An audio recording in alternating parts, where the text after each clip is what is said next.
Folks, did you know that your phone can be a powerful force for change?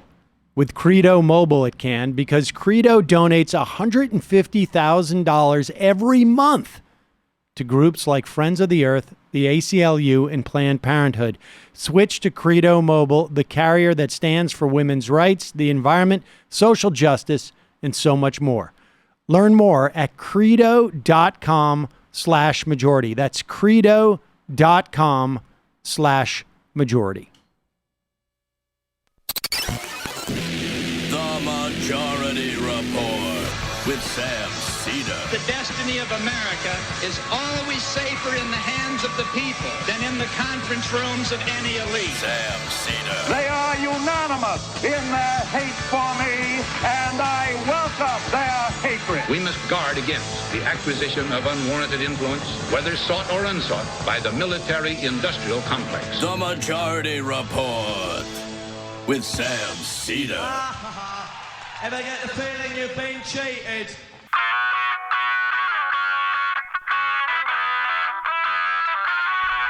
It is Tuesday, August 13th, 2019. My name is Sam Seder. This is the 5-time award-winning Majority Report.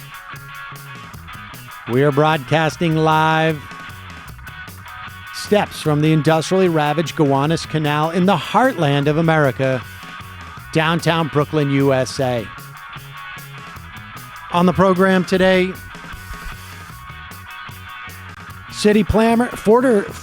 former city planner, urban study teacher at Hunter College, author Samuel Stein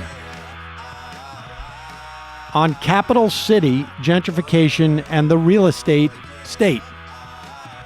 Also on the program today, the House Judiciary Committee begins to investigate Jeffrey Epstein's death. And as Trump launches his war on legal immigration, polls show more and more Americans want to grant more legal status. Trump administration attacks immigration judges union, meanwhile, and more signs point to a Texas that's in play.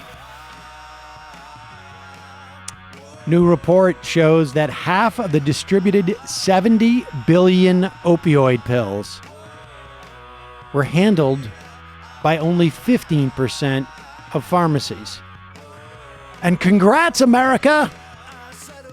Bulletproof backpacks see a 300% spike in sales. Meanwhile, Trump finalizes his attack on the endangered species.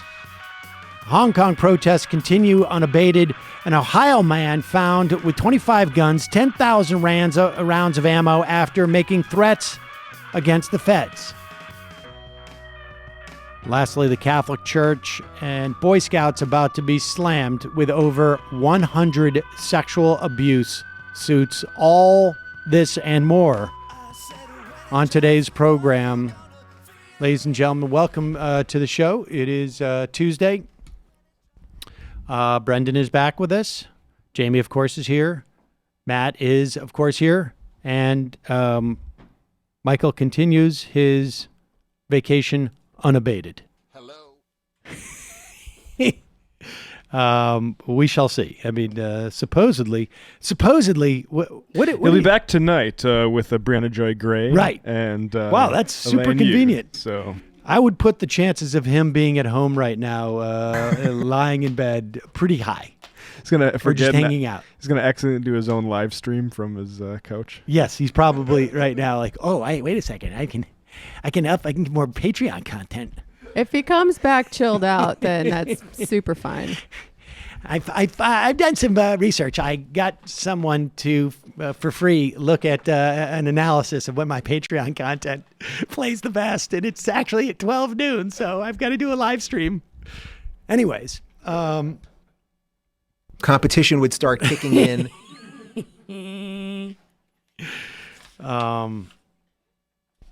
Tomorrow we'll go over that Progressive Voices video. So I just want to draw your attention to that last story that I mentioned. That on Wednesday in New York State, there will be hundreds, or at least 100, but probably close to 200, at least, lawsuits filed against institutions and individuals for sexual abuse that has occurred in New York State between the late 1940s and early 2000s. At the very least, we know of 100 cases, 75 against the Roman Catholic Diocese across New York, the rest against the Boy Scouts of America and Rockefeller University. There's a law firm that's contemplating filing another 500 additional lawsuits. This is coming out as a function of the passage of the Child Victims Act. And it basically gave a 1-year window to suspend the statute of limitations and allowed people who were children who were sexually abused to file lawsuits. And at the time, in fact, I think it was just literally when we did this interview on April 11th, 2019, we were in Las Vegas for the Mass Torts Conference, where we spoke to a bunch of trial lawyers. And sometimes we speak to other advocates and whatnot. One of those advocates we spoke to was Bridie Farrell. And she was an Olympic speed skater, And she had, apparently it was a fairly well-publicized, was sexually assaulted by another figure skater. And she became an advocate to push for this Child Victims Act.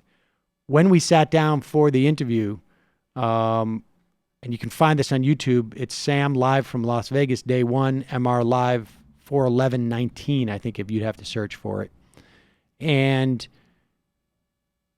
she explains the whole dynamics here. But that was right, I think, on the day or the day before or day after Andrew Cuomo had signed this bill.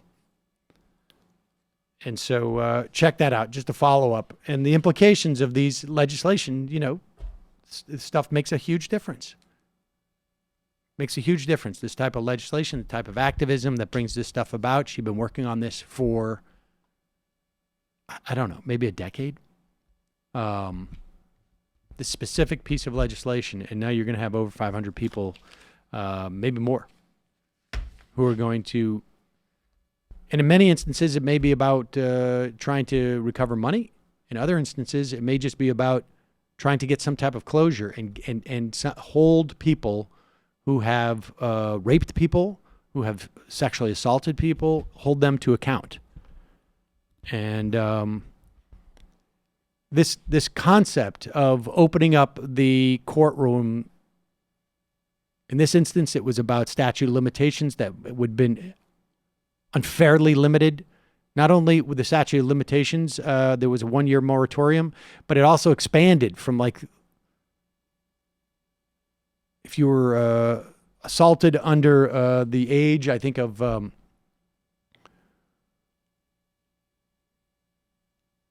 so New York at one point, prior to this bill, had one of the nation's most restrictive statutes of limitations.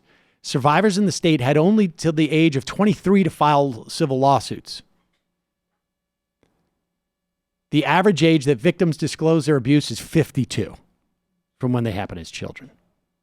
And so now you have until the age of 55 to file civil claims. I mean, a lot of this sounds like so obvious, but it wasn't the case.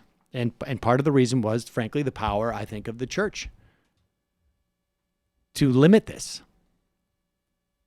And the law is a very, very powerful tool.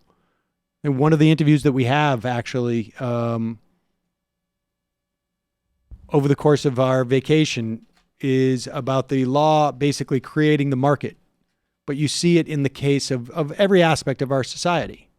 I mean, it's a fairly obvious thing to say, but people lose sight of this stuff, I think, a lot. And how that law gets implemented and adjudicated, obviously a function of the courts. So let's take a look at, let's turn to something else here for a moment.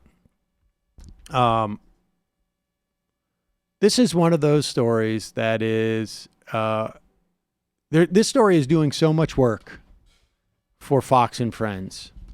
The opportunity for them to become pedantic in a way, theoretically, I mean, towards black people, but also as a way of all of them sort of saying, like, see, we're not racist. As long as black people behave the way that we want them to behave, we're good with that. And poor people. What's that? And poor people. Well, and then the other work it's doing for them is it's also showing that, like, it is a rare instance, right? Because you put something on TV, it by definition news, where you see poor people who actually exert, who show some type of actual morality and righteousness. And or a sense of place. Right. And a sense of place. And this is a perfect example of the lack of morality that poor people have, because this is the exception. The exception proves the rule in this instance. I mean, this is doing so much work. Yeah, these are the special ones who deserve charity. Right. Exactly. Deserving poor. And also, if you reach a certain bar, you deserve charity, but that's it, right? We can't have any type of comprehensive addressing of these problems. But let's listen to the clip first, and then we'll talk more about it. It's a picture of 3 kids, probably my guess would be ranging from like 5 to 7 to 8 maybe, who are they're 3 kids in their own prayer circle. They're wearing uniforms, school uniforms. And here we go. And look at this photo of the siblings praying before the first day of school. Well, this is going viral, and you can understand why, because it's the story behind the photo that is truly incredible. The Harris family lost their apartment just a day before the picture was taken in Louisiana. Both parents also recently lost their jobs. Despite that, the family stays faithful and optimistic, saying, "We pray for everyone." A GoFundMe page is helping them get back on their feet. They lost their apartment, they lost their jobs, and their kids. Another family we need to have on the show. Bless their hearts. They lost their jobs and their apartment, and they're still teaching their kids to pray. Yep. That's so sweet. Puts life into perspective, yes, right? Go donate on their GoFundMe page. page. I know. Those precious kids are all in their school uniforms. Well, you know what? Despite life circumstance, clearly they've parented kids with perspective. I know. And that's the takeaway. Yeah, Without a doubt. To acknowledge God in all things. Oh, my God. Yeah. That I mean, I am so blown away by this. It is like, bless their hearts. First off, I love the sort of the way they just like, they just lost it. They lost their apartment. They lost their jobs. Like, they put it down. It's a deus ex machina. Yeah, exactly. It just sort of like, it went away. That's the way it works with apartments and jobs. If you love something, let it go. If it comes back, it was yours. If it doesn't, it was never yours to begin with. It's a natural process. Right. Like, they don't put together that, like, they lost their jobs and both of them, and then had no money. And so now they're homeless, which they do not say those words. They're homeless. These kids are now homeless. The family's now homeless. Bless their hearts. We've got to have them on the TV show. You know, she wanted to call them something other than kids, too. What do you mean? I just heard the offensive diminutives circling around in her head. Oh, I think she thinks those children are precious because they're in their wearing uniforms and they're praying, and they understand that God's doing this for a reason for them. Now, God would never do it for a reason to me, right? Because look at me. I'm on TV. I'm making millions of dollars. God wouldn't do that for me, but he's doing it for them because they need this. In Milan Kundera's The Unbearable Lightness of Being, talks a lot about kitsch, and which is the ideal that SHIT, just for YouTube, SHIT doesn't, it's the denial, SHIT is denied and everyone acts as though it did not exist. And right. And that's what this is. And this is just sort of like God has chosen them to deal, and it's going to make them stronger. And it's precious, and they're in their little uniforms. So precious, and they're in uniforms, and they're praying. And isn't that sweet? They're begging God so that they can have a home and probably food, because of course now to be fair, you know what's amazing is they don't even put up the freaking link to the GoFundMe page. Yeah. But that aside, the idea, they're so deserving of charity. Now, let's get back to our regularly scheduled programming where we condemn people for going on food stamps, where the notion that there would be any type of government support for housing is a complete sign of socialism and destruction. Some of the undeserving poor might get housing. Their loss of their jobs. Well, we shouldn't have any type of support for folks like that. No, this is their entire project is to not provide support for people like this. But now we have an opportunity to pick people out of the crowd and say that we have deemed you morally righteous because you wear a school uniform and you pray. Kids, probably maybe you go to a charter school or a parochial school. That's why they got the uniforms. We picked you out, and we're going to deem you worthy of a GoFundMe. But there's nothing society could do. We can't even figure out why this machine, this act of nature made you lose your apartment. God forbid we report on that. Oh my gosh. You know what I'm praying for? I hope that when these 3 little kids grow up, they gain class consciousness, overthrow the bourgeoisie, and put these 3 class enemies in the gulag. Yeah, well, at that point, they'll be quite old, and they'll be tough to track down. But I have faith. There you go. Fox and Friends doing overtime, also showing that they don't have any racial animus. We'll praise any children who've lost their homes and their parents are lost their jobs, as long as they're praying. All right, we're going to take a quick break. Just a reminder, this program relies on your support. You can become a member at jointhemajorityreport.com. Also, don't forget to check out the AM Quickie. I'm going on vacation in 2 weeks. And for those of you who still want to get just at least the daily headlines, AM Quickie will be there. It's there in your audio feed. We only have it in the audio feed of the Majority Report. So subscribe to the Majority Report on iTunes. You don't have to listen to the show if that's not the way they usually consume it, the Majority Report, but listen to the AM Quickie. It's 5 minutes, and you will get the headlines that you need to know of the day. All right, quick break. We'll be right back with Samuel Stein.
We are back. Sam Seder on the Majority Report.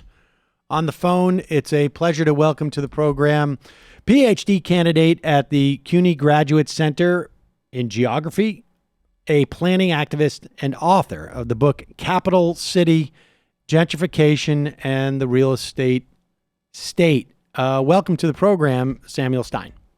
Thanks so much for having me on, Sam. Capital City, little bit of a double entendre there in some respects, right? Because we're talking about, I guess we're not. We're talking about Albany, so it's not really. I got confused for a second in terms of New York, but let's start with this notion. Will you explain to people just what urban planning is, who urban planners are? Sure. I mean, urban planning has taken all sorts of different forms in different places and times. It's kind of something that's always been done as long as there have been cities. But it's been a profession for the last a little over 100 years in U.S. and in European and other cities. And urban planners are kind of tasked with sorting out urban space, making decisions about where things will be built in the future, about transportation and infrastructure systems, all the things that make cities run.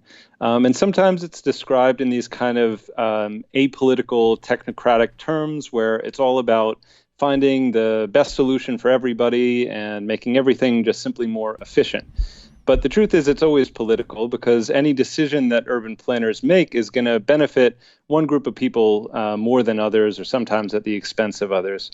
And so it's, I think, an intensely political process over how our cities are going to unfold over time, who's going to benefit from that, who's going to be able to live in them, and who will be displaced, how will people move around, where will they work? All those questions are really central to urban planning. Often it's done at the city level in the U.S., sometimes at the regional level, sometimes the state, and sometimes the federal. But it's really at that municipal level that a lot of the most important decisions around zoning and land use and other things are made. And your book, at least in part, is sort of, or I guess at least briefly gives a history of how of the nature of the political forces that were basically tasking and defining what the results of the urban planning should bring about, right? And do you want to just briefly do that? And it takes us up to essentially to urban planning being a mechanism to really to commodify, I guess, and among overall else real estate.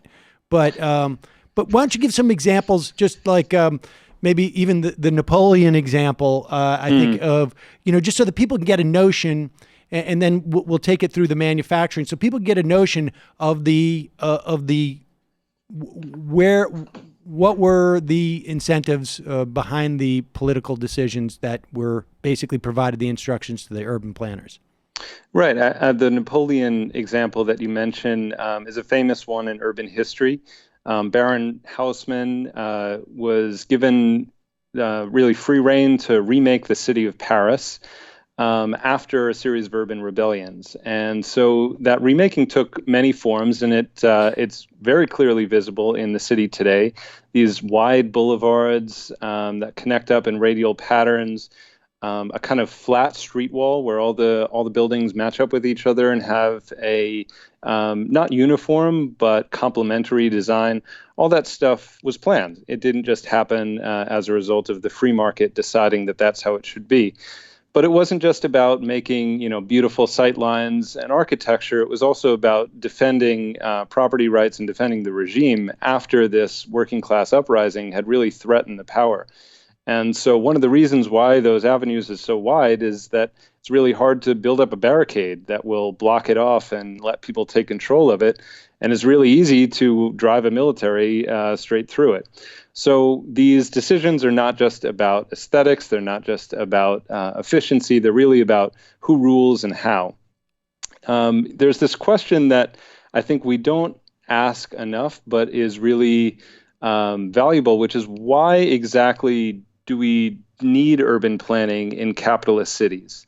If the kind of ideology of capitalism is that the market sorts things out most efficiently, then why isn't that the case in terms of urban development? Instead, we empower elements of the state to make these decisions to regulate private activity. And so there's all sorts of reasons why capitalism demands urban planning, and that demand has changed over time. So some of it is about setting up all the infrastructure that capitalism demands, the roads and bridges and sewers and water systems and electrical grids and internet and all that stuff is generally publicly provided and then managed, sometimes then sold off to private interests. But capital depends on the state to set it up in the first place. There's also what we call social reproduction, which is all the stuff that goes into enabling us to live another day and to have kids who will be the future of this society. Capitalism demands that the state take care of a lot of those demands, like education, so that we have an educated workforce, we have a public school system. Food stamps to make sure that people can eat and go to work the next day. All that stuff capital demands that the state manages. And then there's these questions of land. So all this stuff happens on top of land, all this capitalist activity.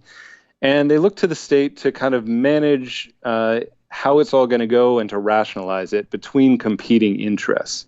And for a long time, those competing interests within the capitalist class were manufacturers on the one side, industry, and real estate on the other, the owners of land and buildings.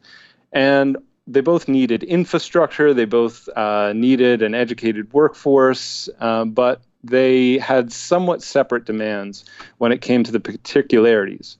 So in the case of manufacturing, the factory owners and the like, they tended to want land to be cheaper rather than more expensive, because if they're buying land, they're doing so to build something on top of it. They don't want to lose a whole bunch of money in land. And they like housing to be cheap too, because they want their workers to have this kind of low-cost housing so that they're not constantly demanding higher wages. On the other hand, they want the state to do as little as possible in terms of environmental regulation, because they want to be able to pollute and dump whatever they want into the water and air.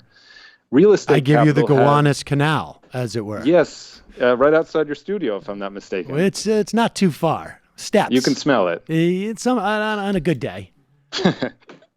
So real estate capital in general wants a lot of the opposite things as manufacturing capital. They want the price of land to go up after they've purchased it anyway. They want to make money off of the difference between what they bought land for and what they can sell it for. They want housing to be expensive because rents are the key to their income. And they might be okay with some forms of environmental regulation because it might make that land cleaner and nicer to live on, and therefore of higher value and worthy of higher rents. So there's this kind of contradiction between what different elements of capital want, and they look to the state to sort it out. And the planners in the state then have to balance the interests of those competing capitalists with that of the rest of us, workers, residents, who have our own set of interests about what we want. And so then you got these kind of like participatory processes that brought in the public, but constrained what our choices were to make sure that capital got what it demanded. That's how it worked for a very long time in this country and in many others. So just to be clear, so we had all of these various competing interests, because we live in a capitalist society, obviously sort of the capital in its form of both real estate and in the form of manufacturing tended to win out. And it was also probably a function of the locality, right? Where in some instances, manufacturing might be more powerful than real estate interests and totally. And vice versa. And in New York, and I think you also cite Detroit at one point too, that we saw this change happen in the 70s where the scales tipped in one way. Right. And I should say beforehand that, yes, the role of the capitalist state is to make sure that capital gets what it needs to keep growing and accumulating profit and all that stuff. But that doesn't mean that workers and residents didn't have victories through urban planning. People organized to demand things that were completely the opposite of what either real estate or industrial capital wanted. And they could sometimes find an ally in one sector or the other in favor of a change. So, residents could count on certain industrial capitalists and lobbying for rent control because all of them wanted lower rents. And maybe the opposite in terms of environmental movements historically. So it shook out in all different ways, but the role of the state was to ensure the capital was cool no matter what. Now, maybe it's hard to sort of assess. I mean, it's got to be so almost like a situation by situation analysis. But from the perspective of, and I guess maybe the hard part is sort of defining this, but from the perspective of, let's say, the working class, from the perspective of the so-called middle class, what was better? Like, I mean, and then I also want to ask, like, what would be better? Mm-hmm. But what was better? I mean, would you, if you were working class, middle class, I don't, maybe even if you were, extremely wealthy, you might prefer a city that has more diversity and, et cetera, et cetera. But what was better for those people in terms of who was dominant? And then let's talk just a little bit before we talk about that change in the 70s, like what would be better? Like what, is there an objective standard out there as to, in the absence of an oversized power of a specific interest, what would a good city be? Right. Well, in terms of what's better, you don't want a situation where either industrial capital is all powerful and we're all coughing our way to the smokestacks, or where real estate capital is all powerful and nobody can pay the rent and we're commuting 2 hours to get to our jobs. Those are both bad situations. And honestly, the mix of industry and real estate wasn't so great for most people either, but it afforded certain political possibilities in terms of there being a split within the capitalist class at the urban scale. So it's not like there was this utopia before the 70s that we could all live in, but we did have a bit of more of a handle on our housing crisis, at least for significant stretches of that time. And in terms of what's a good city, I mean, that's subjective. That changes by, different individuals, different groups, preferences. I think a lot of people have pretty strong feelings about the places that they love. I'm a New Yorker. I love this city. I love the scale of the city. I love the density of the city. I love being able to get around on transit when the MTA isn't shut down at random hours. I love all that stuff, but I want to be able to enjoy it without, losing most of my paycheck to my rent and without a whole kind of class of people making a ton of money off of changes to that built environment. So I think what a lot of us want is access to the places we love. And we want to be able to change them without worrying that making them better will somehow displace us. There's a lot of people who would love to have better transit and better parks and bike lanes and all these other things. But they're afraid, quite rightly, that if those things are built out and there's no protections added for them, they're not going to be able to enjoy them. They will have suffered through the time when they didn't have those things. And then once they get them, the rent goes up and they can no longer afford to live there. And somebody who makes more money can enjoy all the benefits. So what we're looking for really is the ability to have all the things we want in our cities without the presence of those things equaling our displacement. So in some ways, we want to be able to invest in the community without and reap the benefits, basically, of that investment, rather than provide it for essentially wealthier people, right? I mean, that's basically, we're talking about the problem of gentrification. That's right. And it's reaping the benefits at the social level, not the individual level. If you're a homeowner right now, you might like all these things because your property values will go up and then you sell your house and you make off like a bandit. But we're talking about the right to enjoy them in perpetuity without anyone getting richer or poorer off of the change. All right. So let's tell us, just maybe it's a good time to sort of define what gentrification is. I mean, in some respects, I think we just did, but more pointedly, what is gentrification, and is it always bad? I mean, I guess if you are one of those homeowners and you can hang in there, and all of a sudden, a house you bought 20 years ago for $25,000 is now worth, I don't know, $750,000, you might be pretty happy. Although, sure. Unless you want to live there. Yeah, that's the problem.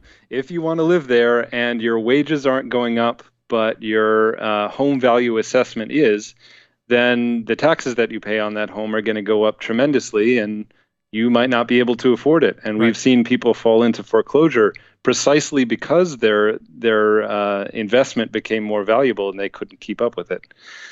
So, gentrification as a word gets thrown around a lot. It's not always precisely defined.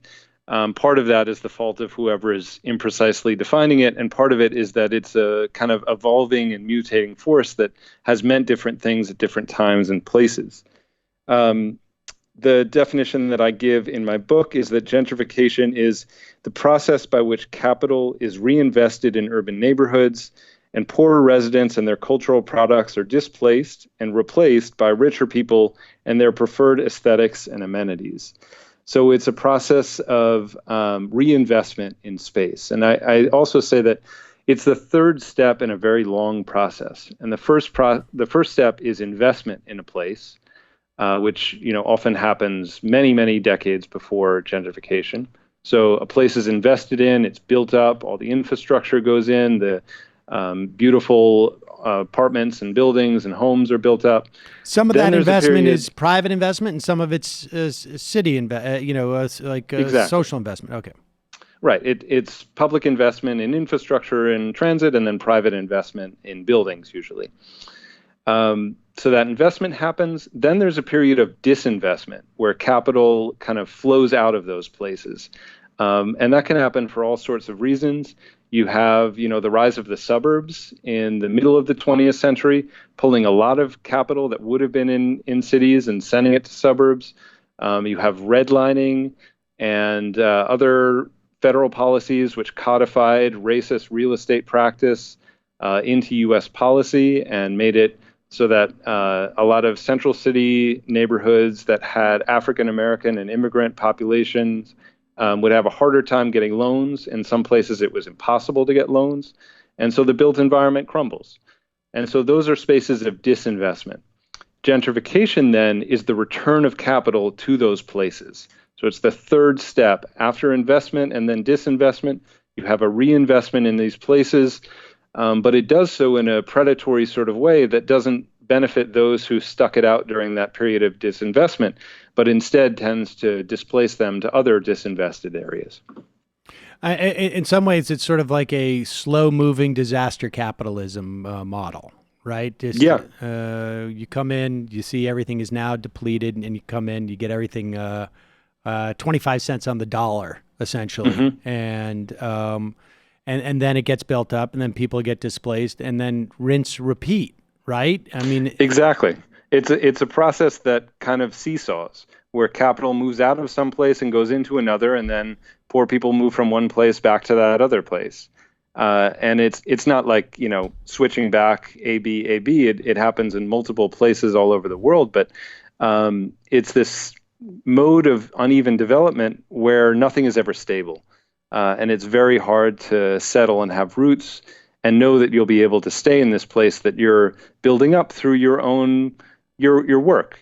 Sometimes that's physical labor in building buildings and infrastructure and everything else. A lot of times it's kind of social labor, building up neighborhood institutions and PTAs and all that work that goes into making a place survive over time. You're displaced from that product of your labor over many years.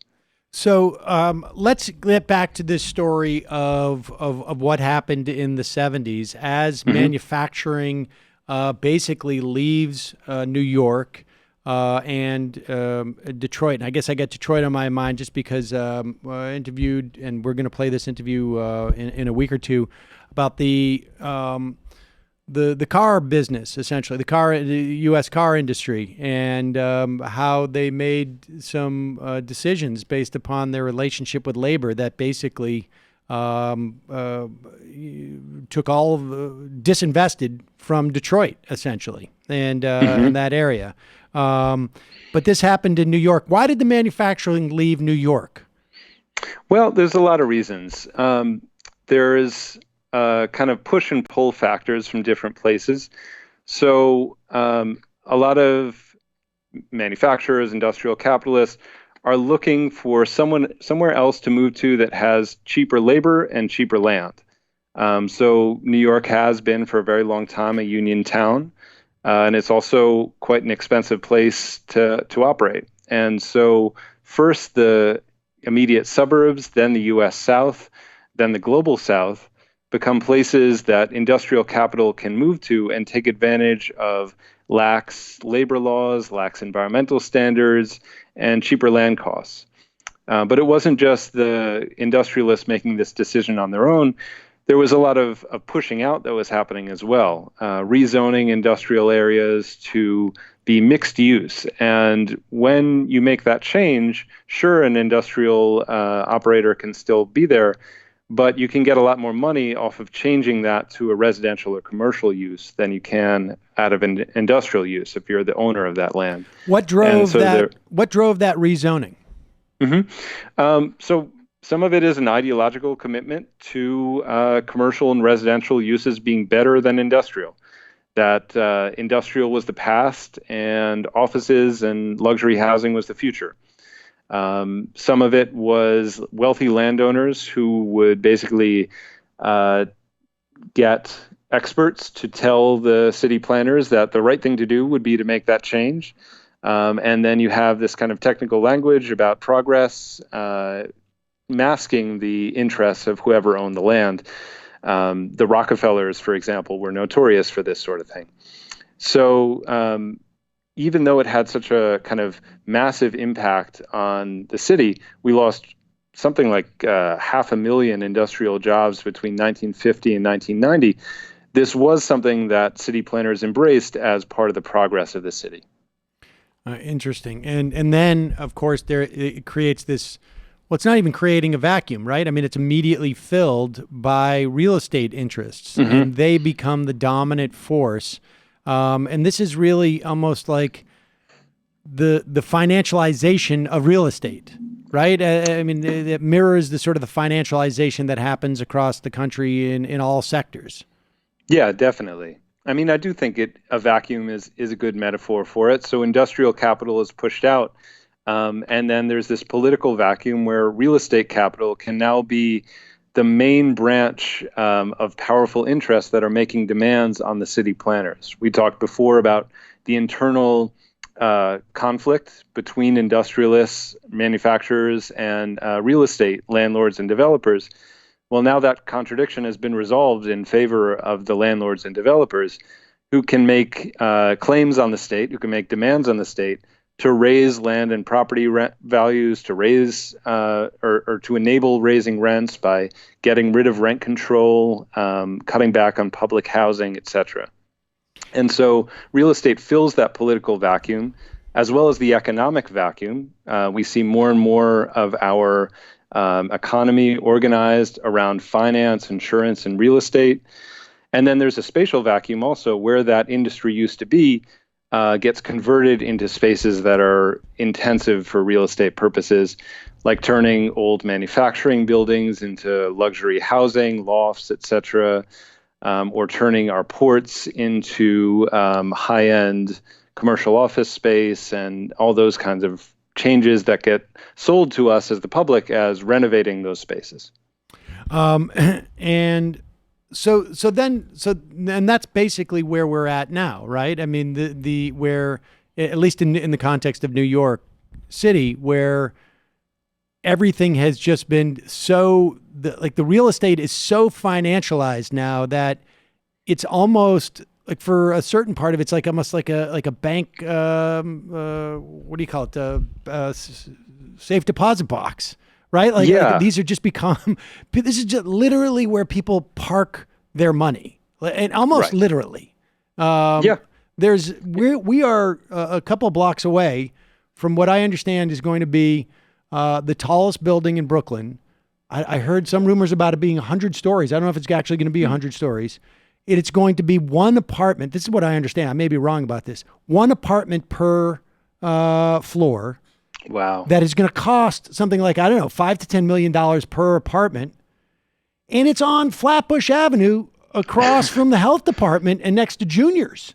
Like who, like, I don't understand how, like, what. Well, I'd like to live across from Junior's. That part sounds pretty good. I mean, living next to Junior's would be pretty good. You get all the cheesecake you want, but what's going on there? Yeah. I mean, there's a huge amount of development that's not really thought of as somebody's permanent housing, but instead as somebody's investment. And so people, some of them are New Yorkers, some of them are from other states in the country, some of them are from other places in the world. It doesn't really matter. They buy these apartments for the purpose of selling them for more later on. So sometimes they are kind of like weekend apartments for an occasional visit to New York City. And maybe a person who doesn't know New York City doesn't know the difference between Flatbush Avenue and Park Avenue. And they buy this place and they'll visit and then they'll go back home to wherever that is. And then eventually they'll just sell it for more money. I mean, but I don't, this is where like this, I just don't understand. It's like tulips on some level, right? I mean, because if no one's ever going to live there, how can it have this kind of value? That's what I don't understand, is that there's just sort of this presumption that like, oh, there's going to be someone even richer than me who's going to come by and buy this thing. And they're going to even know just as little about what they're buying as I do. And they're going to pay. Somehow it's worked so far. Yeah. I mean, but at one point, right? Doesn't the merry-go-round just like get to the end of the line? Like all of a sudden, wait a second, I'm seeing the same people come back around again. Right. And I mean, what happens then in this context? Like, what's the next iteration of this? Is it just like disinvestment, and then in 75 years, I go in and I get that $5 to $10 million apartment that's on the 85th floor, and I can pick it up for a song and just redo it? I mean, well, how does this work? That's one possibility, but people have been predicting that the New York City real estate market is going to tank every year for 25 years, and it hasn't really happened. We had a bit of a slump in 2008, but it didn't hit New York City and other places like it quite the way that it did a lot of much poorer places.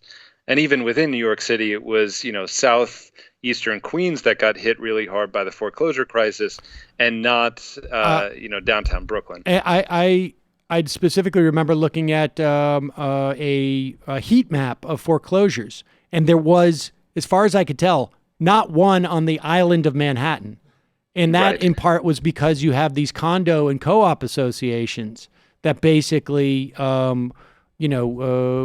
acted as almost as, as a second round of bank loan officers saying like, wait a second, this doesn't work. But you saw it all around everywhere else. I mean, in New York real estate in 2008, if I remember correctly, I think there was like a 6-month time where you could go and get $25 off your rent, and that was about it. Right. It was not a major crash that, we could all live cheap for a while. Those that hit the worst were those who were foreclosed out of their homes. And then it's not like there was a ton of cheap housing that they could get into because the rest of the market was relatively untouched. So it's possible that this thing will get so overheated that it'll crumble and we'll have another round of disinvestment.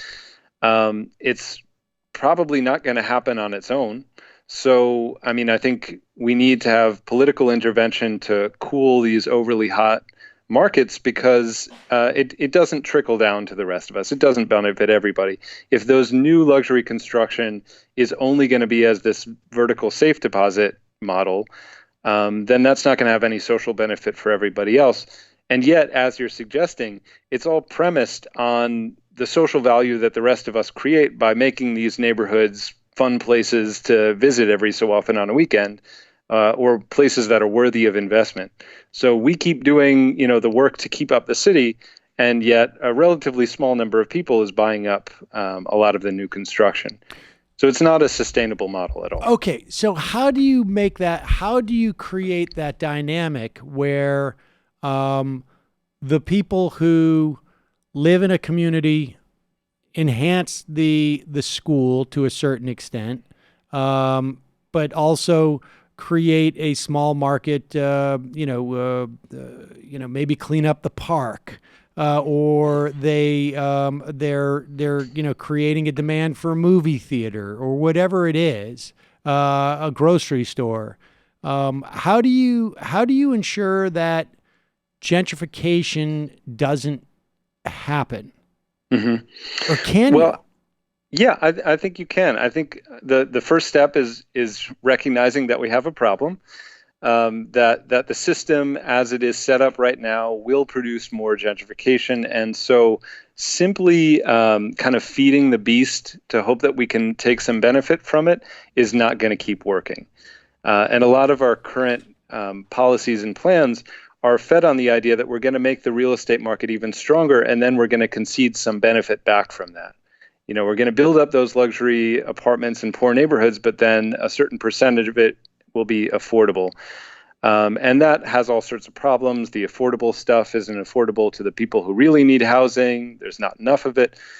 But even then, we're making the real estate market stronger, which is really, in the end, going to come back and bite us because we won't be able to afford to live in our cities anymore. So we can't just keep feeding the beast and expecting it to turn around and hand us something back. So instead, I think much more aggressive politics, like we've been seeing a turn to in New York and in some other places, are the way to go. So rent control is really important. We just strengthened our rent stabilization and rent control system in New York State significantly. There's more work to do on that front. But the beauty of rent control is you can do all those things to make your community stronger. You can clean up the park, and you can improve the schools, and you can have that movie theater.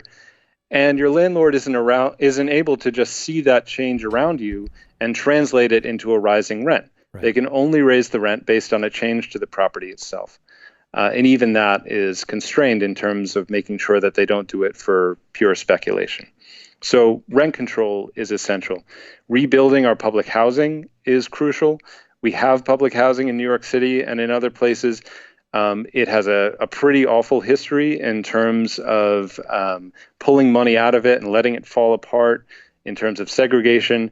It doesn't have to be that way. Public housing in a lot of places in the world is model housing, and it has been that in its early history in the U.S. as well.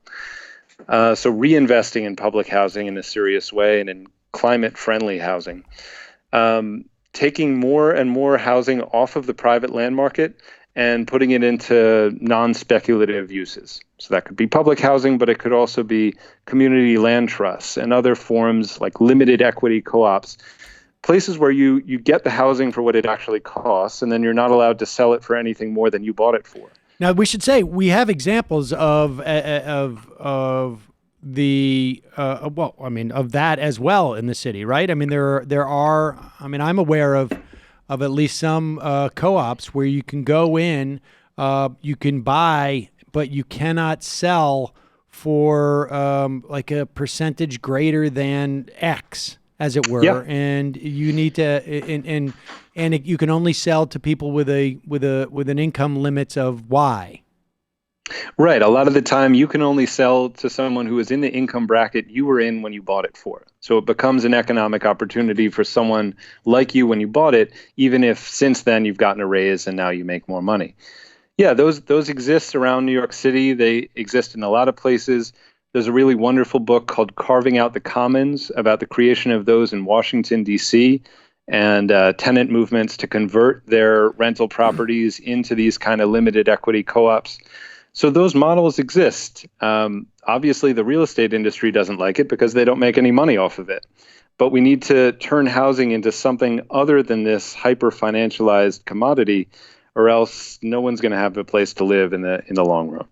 And the idea is that you will get more of this social and community investment if everybody feels like they're going to get payback for it. Yeah, and maybe payback isn't the right word. Like we're going to be able to benefit from it, enjoy it. Right. We're not going to get paid back from it, and that can be hard for people to wrestle with if they're used to the reason for making any improvement being an expectation that you'll get more when you sell out. But I think there will be a real investment in place on a personal and communal level if we can decouple it from the fear that it will lead to displacement. And that'll be the case in terms of greening our neighborhoods, right? There's a lot of green initiatives that are excellent in terms of climate change, but could very well raise property values and then displace residents. And so nobody is going to fight for those things if they think that it's going to push them out of their home. If, however, we can move housing towards a decommodified form, I think a lot of people would embrace those green initiatives, the very same ones that they might fear right now. And this is stuff that has to be done by state and municipal policy, right? I mean, I as an individual can't say, like, I am going to do everything I can to stop gentrification by not buying my apartment in that neighborhood. I mean, or is that, I mean, it doesn't work that way, does it? No, it's not. It's not just a collection of individual choices. It really is a structural situation. That said, you can make better and worse individual choices. And if you are a property owner, you can, not vote in such a way that, leads to your property values going up and up and up and other people's opportunities shrinking.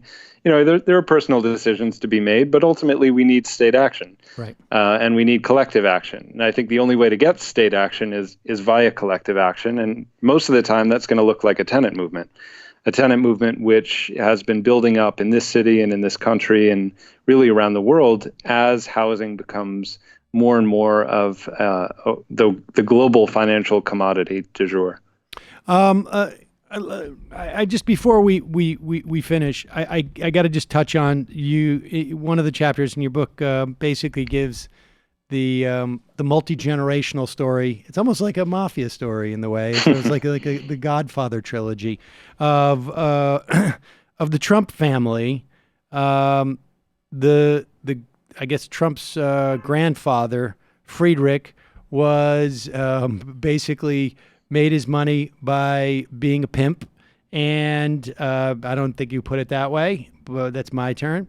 And his dad made it by just overt racism. And he made it by basically getting tax breaks and subsidies.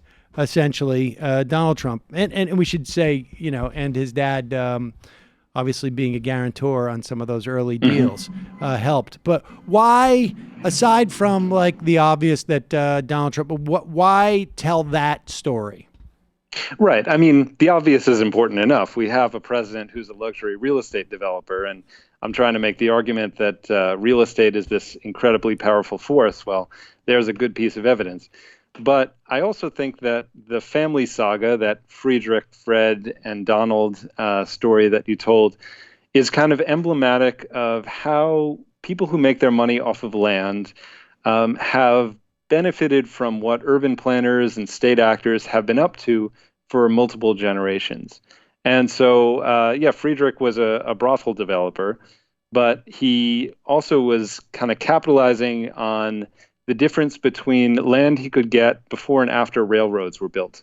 And so he was making a ton of money off of the change in the value after that investment was made, first in the Pacific Northwest and then in Queens. So it was an early form of real estate speculation.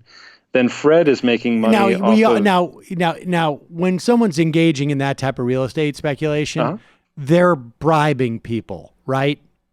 Right, like this is how, like, either you tell me where the real estate, where the train is going to go, and I buy it beforehand, or I buy it and then I pay you to put the train through it. Right. I mean, that was pretty common practice in New York, especially when our train lines were private companies. Right. And all that stuff is documented in Robert Caro's really great book, The Power Broker. There were all sorts of people who worked the system to ensure that their land made money as those train routes were going out. And Friedrich is among them. He wasn't exactly the major player that some others were, but he was in there. And then his son makes money off of the federal government's interest in subsidizing white middle-class homeownership, and also what they called urban renewal programs, which were tearing down low-income areas and building up new stuff on top of it.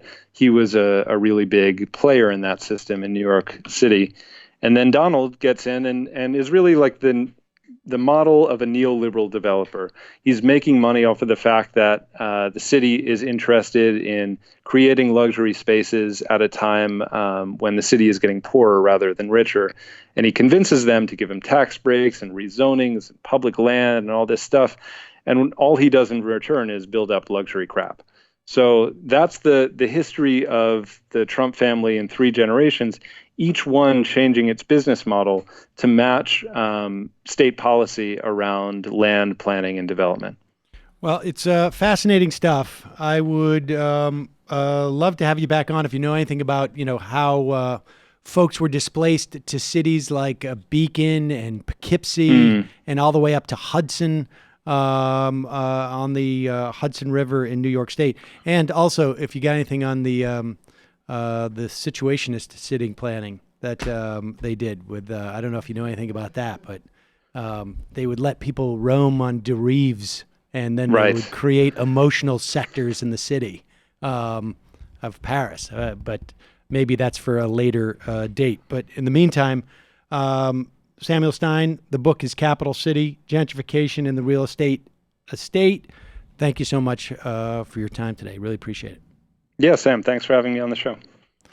All right, folks. Interesting stuff. I saw Sam at the house at the Close the Camps rally the other day. Oh, there you go. Said hi to him. Activist and scholar. I like that urban planning stuff. That was where I was almost going to go at one point in my academic career. I took a class at that at NYU. It was focused on, it's sort of related to urban planning, but mainly how you turn slums in India into, developed, units. And the model they had seemed like it makes sense, but you give the people that are there units in the new giant building you're making. I don't know how well that's actually carried out in practice, but. Well, just down the road here, I don't know if you've ever seen The Battle for Brooklyn, the documentary that talks about how there was a lot of low-income housing that was basically taken for Barclays, and supposedly there was going to be low-income housing that was going to replace it, which came. Well, how did it come? I don't know if all of it was built. Some of it was, but it came so much later that there was no way for people to hang around. But it's fascinating stuff, folks. You can support interviews like the one you just heard by becoming a member of the Majority Report at jointhemajorityreport.com. And when you become a member, you not only support such interesting interviews, or tomorrow when we do deep exposés into videos by progressive voices, you also got extra content every day. And today in the fun half of the show, what did I do with my sheet? Where'd my sound sheet go? I may need another sound sheet, guys. We're going to be covering all sorts of different stories that apparently Ken Cuccinelli has figured out an answer for the question of, hey, do we need to take that plaque off the Statue of Liberty where we welcome your poor and huddled masses, now that you've basically created rules that only allow wealthy people, presumably from non-so-called third world countries, to come in and qualify for legal immigration? He's got an answer for that. Has anyone considered whether huddled masses are a national security threat too? The huddling? The masses. They're doing something Too when they many huddle. of them, man. And meanwhile, we also have Ben Shapiro. Outraged that simply because conservatives have been hammering away at a perspective that one should take on immigrants, that the New York Times noted that the guy who shot up immigrants and killed 20 people explicitly saw them in that way. We will talk about that with Ben Shapiro.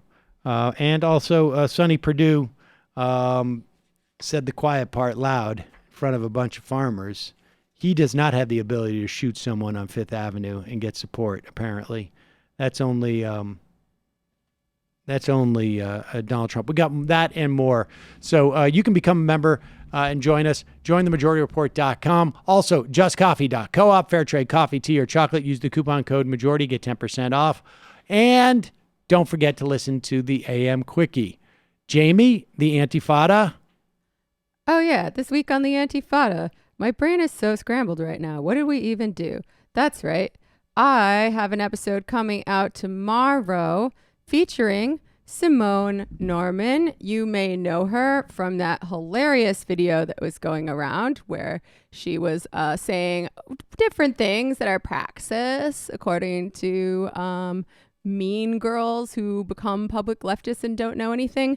That was a super fun episode to record with her. We talked about the DSA convention, some of the things that got passed, open borders, and then in our bonus, we talk about the Praxis video. So check it out. Also, last Friday for patrons, we released the Vampire Castle, wherein we talk about vampires, not social justice warriors.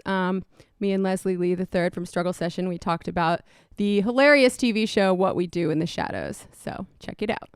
Matt? Yeah, for patrons of Literary Hangover, we did his essay, A Hanging, where we talk about his dad's career as an opium sort of bureaucrat in India under the Raj. And we also talk about, basically there's a hanging, as you can probably guess, and they tell a bunch of jokes after it. And the parallels between that and the way certain ICE officials in that I'm 10-15 group talked about floaters in the Rio Grande, very similar sort of mindset going on there. And Orwell gave insight into that because he was, an imperial cop. So, And assuming that Michael was able to hop his private jet tonight. Yeah, and, Brianna Joy Gray returns, and Elaine Wu, we're going to be talking about China. There you go. Where does he fly into? Teton Airport in is that what is that airport in? No, the one in New Jersey. Teterboro. That's the one where all the private. Oh, is that where he was arrested, Epstein? Interesting. Well,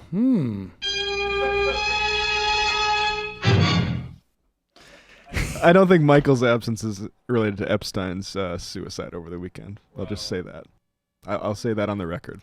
You don't think? I do not think the two are related. Okay, fair enough. Interesting denial of a question that was not asked. I mean, where were you over the weekend, DNC operative Sam Seder? Oh, I was with my kids.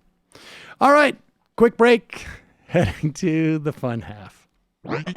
You are in for it. All right, folks, 646-257-3920. See you in the fun half. Are you ready?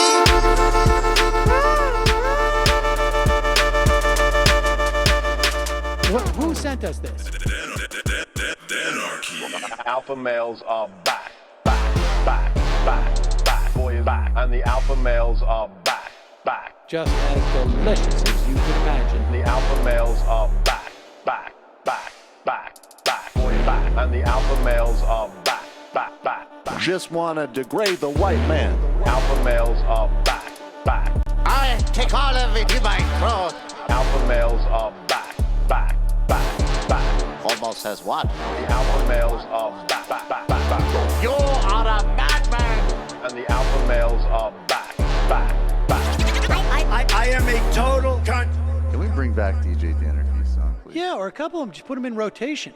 DJ Dannerky. Well, the problem with those is they're like 45 seconds long, so I don't know if they're enough of a break. That's fucking nonsense. Hey, folks, reminder. I do not have Parkinson's. And the alpha males are Psych. Fuck them.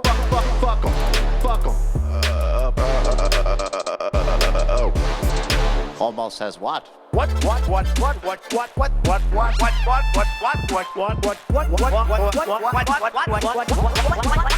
says what? Hell of a lot of bank. Hell of a lot of bank. Hell of a lot of bank. Hell of a lot of bank. Hell of a lot of bank. All lives matter. Have you tried doing an impression on a college campus? I think that there's no reason why reasonable people across the divide can't all agree with this. Psych. And the alpha males are back, back, back, back, back, back. And the Africans are black, black, black, black, black African. And the alpha males are back, back, back, back, back, back. And the Africans are black, black, black, black. When you see Donald Trump out there, doesn't a little part of you think that America deserves to be taken over by jihadists? Keeping it 100. Can't knock the hustle. Come on! Fuck 'em. Fuck 'em. Fuck things I do for the bigger game plan. By the way, it's my birthday!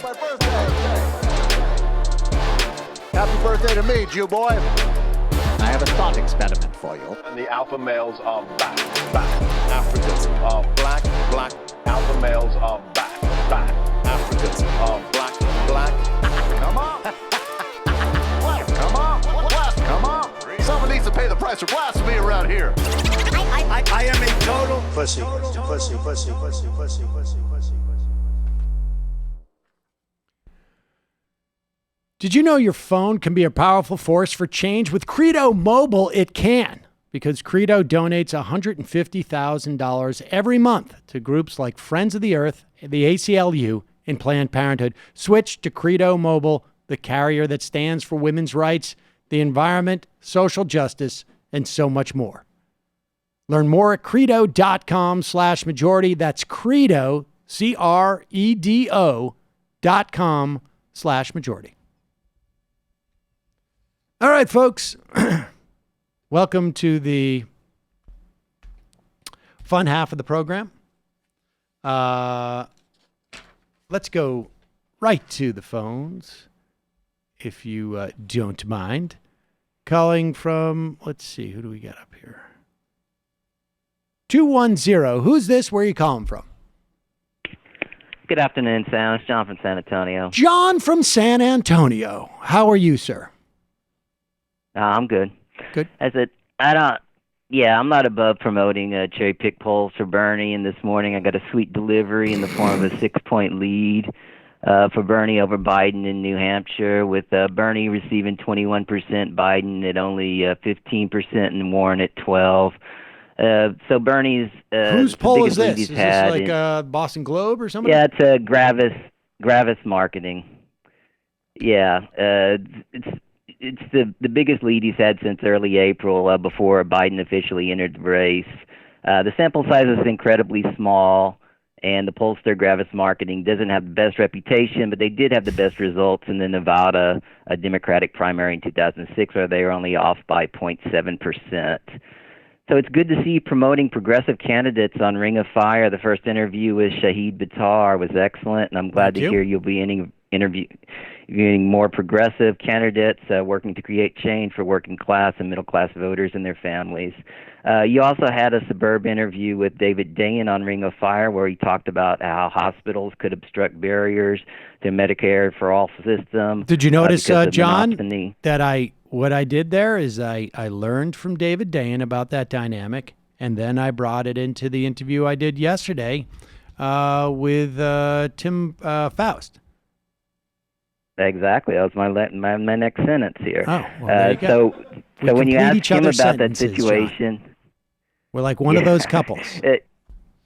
Yeah, he didn't seem as worried about it as day in, and I agree with his assessment. I think the fact is, if the hospitals won't accept payments from Medicare for All, I mean, they won't be able to endure the bad publicity. And like Faust said, the government always has the option of building their own hospitals. Right. I mean, I could see in the short term, it could create a terrible situation, but I just don't think they'll be able to muster all the bad publicity. So I do have a slight disagreement with you when you say Medicare for All is essentially like Medicaid. Now, Medicaid is a poverty program, which is means tested. In many states like Texas, if you're a single person without children, you simply cannot qualify for the program. Under Medicare for All, every person will be taxed at 4% of their salaries, which is only an increase of 2.55 of what they're paying right now in Medicare. And also, if you're in a family of four that makes less than $29,000, you won't have to pay you won't have to pay anything at all. Well, John, So I you're liked it exempt from the better when program. we were finishing each other's sentences because it is.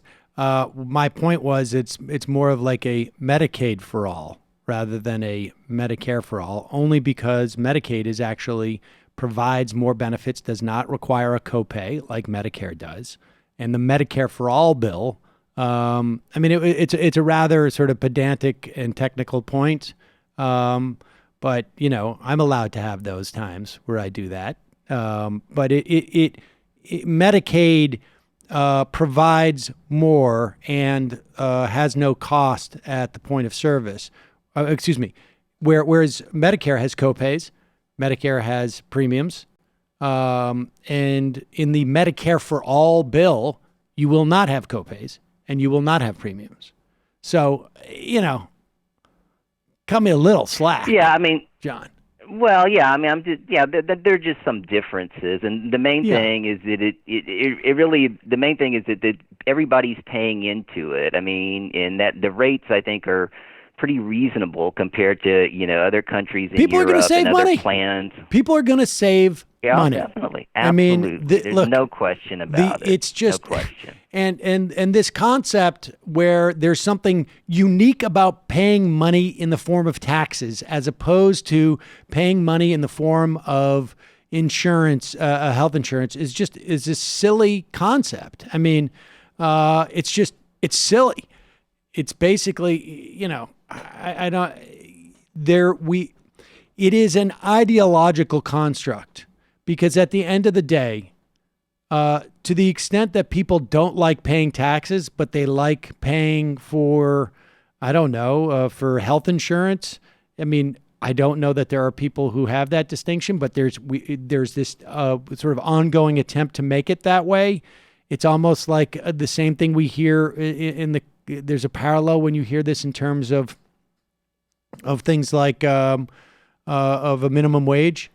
I have no problem paying the exorbitant rents that keep going up in my, city or my wherever it is, but I don't want to have to pay labor, labor costs, or I need a huge amount of capital to launch this business, but I can't get business loans at a decent rate as opposed to like that bigger company that can get better rates.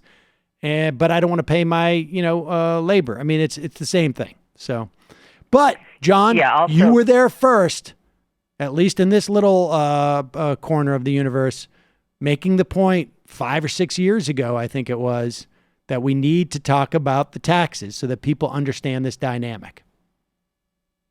Right. I mean, the providers will actually be paid more under Medicare also, the Medicare for All, than they're currently being paid under Medicaid. So it's actually better for the providers also. Yes. So the Biden plan, you got to pay 8.5 of your salary as opposed to 4 and you're still paying the 1.5 for Medicare also, and it's very similar to what Medicare is. No, you still have to pay 100% for vision, for dental, for audiology. and 20% on all costs. So, I mean, it's just Bernie's plan is so superior, and it's just I just wish people would really look into it more. And I mean, I know he has the advantage, but I just think he needs to keep pushing that advantage and keep talking about the plan and how much better it is than any of these other plans, night and day differences. Now, I agree with you on third-party voting, but I don't understand the vitriol you espouse towards the potential third-party voters. The history that's ingrained in American voters is a two-party system. The European tradition is people aren't satisfied with the current parties. They simply form new parties. This gives voters more choices to pick candidates who meet their political goals. The results have been more left governments that have implemented strong social safety nets. John, they have parliamentary systems there. They have a different system. Okay, but I mean, I know you go look at like the Green Party, right, which has been the theoretically the most prominent third party in this country, and look at the progress they've made in the 30 some odd years. You see some on a congressional level, some by literally a couple, and certainly locally. And I have no, but the fact of the matter is, if you want to affect change, you have a much better chance of first of all, I can't help but look at the Green Party and say, this seems like a party that frankly is not really interested in creating a third party. Yeah, if they can't do anything better than like a few percentage points at a time of climate catastrophe. But here's the point, is that whatever the $6 or $8 or whatever $1 million that I can't remember her, Jill Stein, had raised, you could put that money into a Senate seat. And I don't know off the top of my head, you probably have a better sense of where the Green Party could actually make a legitimate run for a Senate seat. And if the Green Party had 2 Senate seats, maybe it would only take 2, particularly going into this cycle, they could have, there's so much power that they could wield, but they don't do it. They don't do it. Right. It always is someone who wants to be self-aggrandizing and get out there and raise a ton of money. And people have dug into where the money went that they got on the recount. I don't know. People can go investigate that themselves. I don't have time for it. Because as an institution, the Green Party is not just a failure. I have no problem with failures. But their agenda is suspect. How is it 30 years later, it's never occurred to them hey, we could pick off a Senate seat somewhere. And if we got two Senate seats, we could control possibly the balance of the Senate. I mean, this is the idea that that the party can't get their crap together to look at that just seems just absurd to me. Oh, well, to be fair, the Green Party has achieved some electoral success on the local level. I said that. I've looked at specifically, yes, mayors, a couple of mayors, some state senators, yes, even 1 or 2 congressmen over the past 30 years. If you divide that by how much you've invested dollar-wise into it's not a good ROI. But the idea that you jump to the presidency and, I mean, give me a break. No, I'm not saying that. I'm just saying, look at Bernie. Look at Bernie himself. First time he ran in 1972, ran for the Senate seat. January 7th, it was a vacated Senate seat. He ran in the Liberty Party Union ticket as a Democratic Socialist Party. He lost. He ran in 72 for the Senate, for the governors, lost. Ran in 74, lost. Ran in 76, lost. All for governor and Senate. But every time he got more votes. Then in 81, when he decided to run for the mayor of Burlington, he won by 10 votes. After that, he won 3 subsequent elections by double-digit margins every time. Then he started again in 76, running for governor, got 14% the first time. In 88, He ran for the House. This time, he ended up only losing by 3.5 points to the Republican. Ran again in 1990 and won. And so this is a matter of, putting your ideas out there and letting people know what. Why did Bernie run in. as a Democrat? Why didn't he run as an independent in the race, in the presidential race? I mean, you're proving my point. You're proving my point. We don't have a parliamentary system in this country. Oh, well, can I say something about parties that might square the circle between you guys? My critique of the Green Party, it's not their politics, right? I agree with most of their politics, although they let in way too many idiots along the way. It's that they're putting the cart before the horse. Because if we're going to have a real working class political party in the way that we understand political parties today, it's going to arise from grassroots working class movements, building our own institutions. You can't skip steps. So that's why in the resolution for class struggle elections that we passed at the DSA convention, it kind of lays out a strategy for a dirty break with the Democratic Party. It says, we would love to have our own workers' party somewhere down the line. And, people within the left might disagree on what the party means to them. I know there's some Marxist concepts of the party that are different than how most people understand them. But for now, we can run these class struggle elections using the Democratic ballot line strategically. And I think that makes a lot more sense. Yes. No, I agree with both of you. But I'm just saying, just the vitriol that you're saying about getting so angry about anybody who runs his third party, and that's exactly what Bernie did. We're going to need to see the tape on that. Wait, I'm going to have to, John, usually you're pretty meticulous about this stuff, but I was talking specifically about the presidential elections. I have been very consistent throughout, saying what I just said to you about local elections, about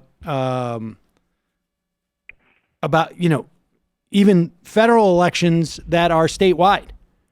I've been very consistent over the years to talk about this. So I think you're extrapolating. You're straw manning me, John, and I'm a little upset about that. But I appreciate the call, as always. All right. Bye. All right. I didn't mean to straw man you. Yeah. Now that I'm a potential libertarian presidential candidate, I can say that all the time. You need to get practice in that. Yeah, you straw manning me. You're not using logic. Moving the goalposts. You ad hominem. Ad hominem, John. Speaking of which, speaking of ad hominem, let's play this. Now you got me in a mood. So the New York Times ran a piece. I don't know if they did a hat tip to Mehdi Hassan, but I think Mehdi Hassan had done something very similar. But whatever. This one was more about Fox News. Whatever. I'm glad to see it get far and wide. Where the New York Times, I guess they did a nexus search of whatever it is. How many times Fox News, they talked about the words invasion in regards to immigrants.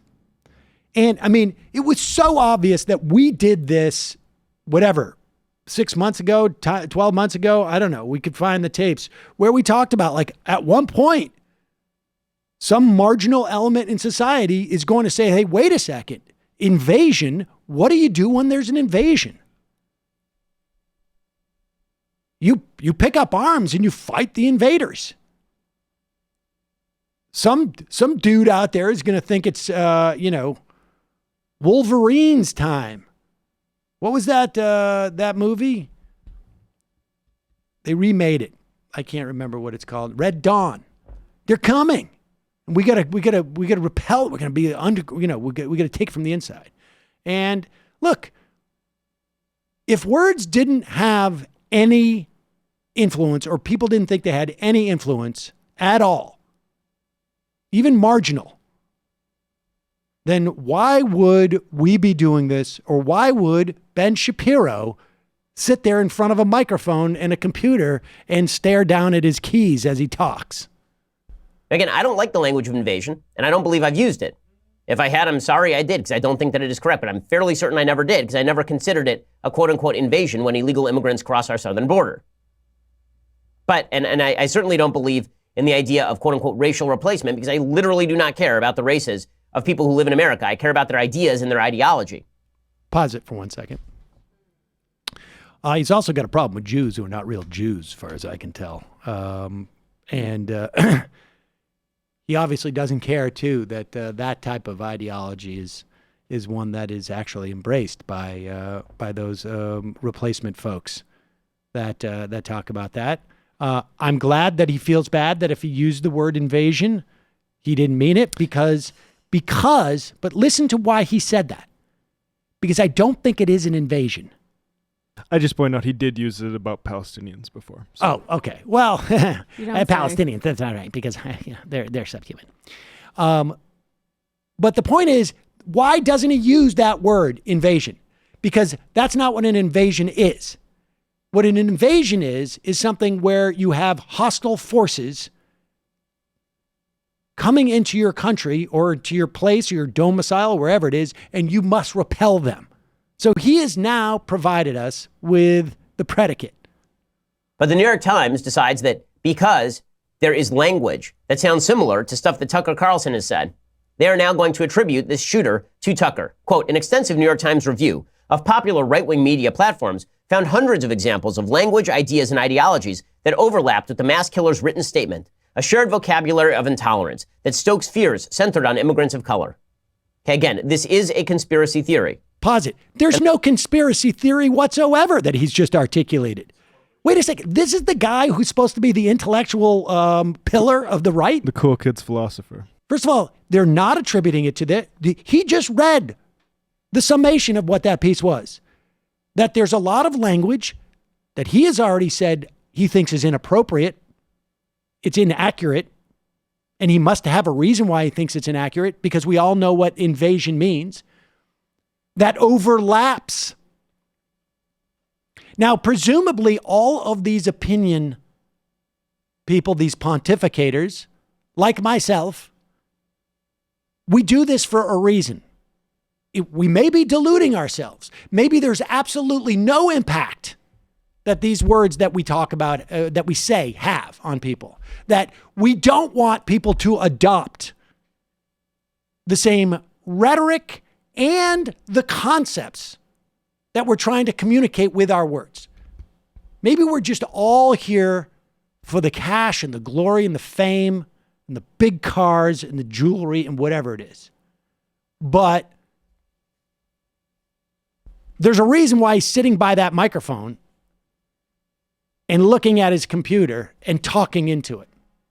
Popular right-wing media platforms found hundreds of examples of language, ideas, and ideologies that overlapped with the mass killer's written statement, a shared vocabulary of intolerance that stokes fears centered on immigrants of color. Okay, again, this is a conspiracy theory. No, it isn't. And the conspiracy theory, this one is deliberately designed in order to link together basic conservative tropes about immigration with white supremacism. This is how you end up with the Washington Post running a piece today on their front page about how evil the Trump administration is for cracking down on welfare use by legal immigrants. Now, wait a second. He doesn't refute any of that. It is not a conspiracy. The New York Times wasn't saying that everyone got into a room and decided to use this language. The fact that these are basic, what he calls conservative tropes, well, maybe you should start asking yourself, what is the relationship between conservatism and white supremacy? If the basic conservative tropes are also the tropes used by the white supremacist who goes and murders people. That seems like the question you should be asking. He knows. Yeah. This is a story on advice. Why won't Twitter treat white supremacy like ISIS? Because it would mean banning some Republican politicians too. Right. Of course. Of course. And we also have, I mean, we say we could predict using that language of invasion would lead somebody to an act. Well, the Bissonnette, the Quebec mosque shooter in January 2017, this is his the pages he visited. Ben Shapiro right at the top there. I don't know if we want to go over the video of him talking about his. I mean, we can just play the first few seconds here. 1 second, Jamie. Yeah, I mean, it's not a conspiracy theory to say that we have white supremacists in the highest levels of our government. Well, but that's not even relevant. I mean, it's the idea that they're not self-identified white supremacists is irrelevant. The point is that their rhetoric is inspirational to white supremacists. That is undeniable. There is no conspiracy by any definition of the word that is involved there, and therefore there's no theory that there's a conspiracy. It is simply it's a correlation. It's a correlation, and the network. And the New York Times is not saying it's causation. And I don't know that I could say with 100% assuredness that there is a causation, but there has to be some measure of belief in the people who stand in front of a microphone and broadcast on television or on the internet or wherever it is, that their words are going to mean something to people. Now, I cannot prove that if an entire network, television network, all the people in prime time, or some of the biggest ones who have audience of millions, or people who have online shows with audience of hundreds of thousands or millions, and particularly in this key demographic, who consider themselves to be influencers and intellectual shapers of minds, if they all were to say, the earth is flat, the earth is flat, the earth is flat, the earth is flat, the earth is flat, because it was one of their tropes, and someone went out and wrote a screed, the earth is flat. And those people who are trying to convince us it's round are people who are trying to steal from us and whatnot, and shoots them. I can't say that there's a causal connection there. Maybe this person just came to these ideas on their own.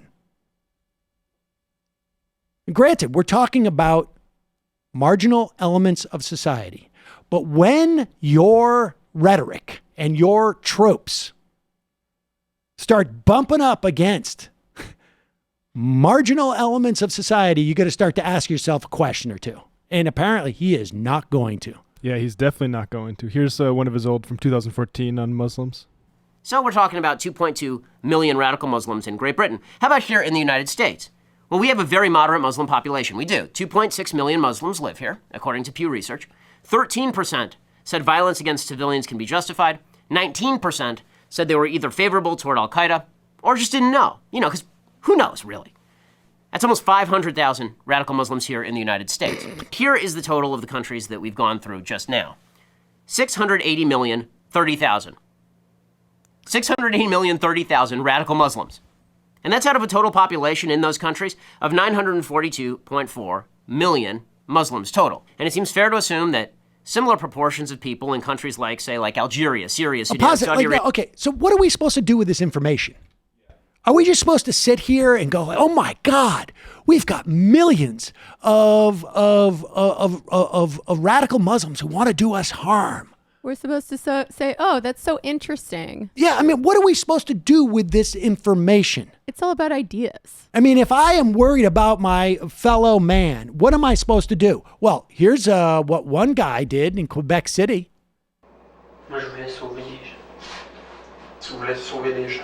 I wanted to save people. Yes, from terrorist attacks.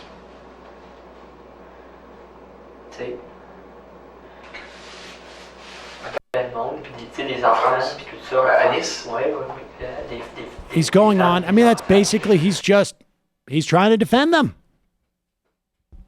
which is exactly the same framework that this guy who shot up killed 20 people in El Paso used to, right? He was doing this because he is a warrior. He's in the war. He realizes, like, I may not make it to the end, but someone's got to fire the shots. Someone's got to fire the early shots in this war. And I think Ben Shapiro's lack of reflection about all this stuff should continue to be noted and harped upon. If I said it, I'm sorry. It was stupid. I have a whole blog post of dumb things I've said before, but I defend some of them. Unbelievable. Meanwhile, here's Ken Cuccinelli, who yesterday we played a clip as he was announcing, and make no mistake about it, they are trying to curtail legal immigration. They are trying to prevent legal immigrants who are here in this country from using services, intimidating them, that our society provides for the benefit of everyone. It is to the benefit of everyone that we have people around us who are getting health care. It is to the benefit of everyone around us that we do not have people, regardless of their immigration status, starving in the streets. And they're using this to specifically curtail immigration from countries where people do not have as much money. Legal immigration this time. Legal immigration.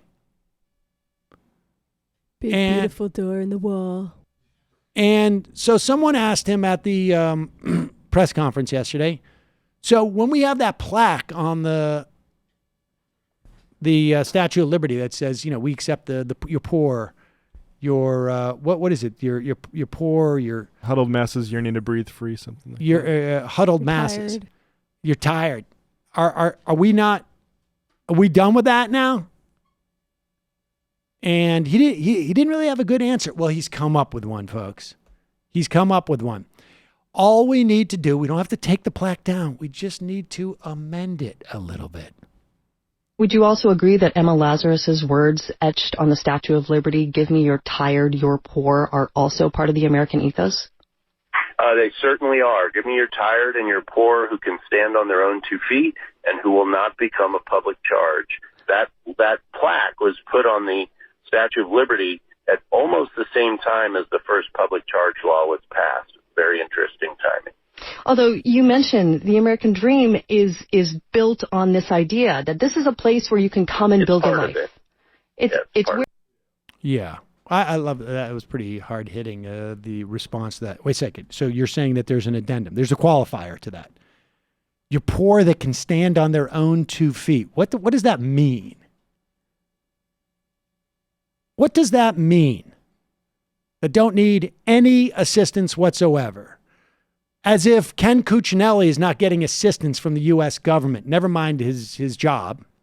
Never mind the fact that all of his paychecks have always come from government. But the mortgage interest deduction that he takes on his taxes, these tax breaks. Understand, when you get a tax break, what you're getting is a service, a free service from the government, a reduced service. Not reduced in quality, reduced in cost. You're getting services in kind, is what we used to call it in show business when you're doing a production. So you could call it a tax break, but you're not having to pay for the services you get as much as other people. You're not getting it in dollars per se. You get a SNAP card, you're not getting dollars. You're getting the ability to buy some food. I mean, and when you get a tax break, it means you're getting all sorts of services that you don't have to pay for. Give it to a Republican politician. I mean, here's the thing about this that I find frightening. It's already very hard to immigrate to this country if you don't have money. If you have money, you go to the front of the line. You just have to pay like several $1,000s or however much it costs, and you can buy a green card. The fact that they're making a big deal out of this now in their rhetoric is purely an attempt to whip up anti-immigrant and anti-poor frenzy. Oh, of course. Without a doubt. Without a doubt. Like, the policy is not going to be a huge difference from the way it is now. Oh no, the policy is this is bad. This is very bad. They've already started to see, even months ago, you can start to see that legal immigrants are not signing up for services that they are eligible for. This is bad. Make no mistake about it. It's a continuation, but it is really, really bad. It's them cultivating a more favorable electorate, frankly. Yes. I mean, presumably, I guess.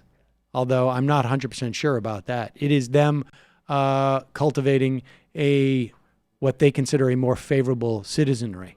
Pleasing You're right. electorate. It's just hard to imagine squeezing people more than they already have been. It's totally They're just disgusting. shutting the door. That's basically what it comes down to. They're shutting the door.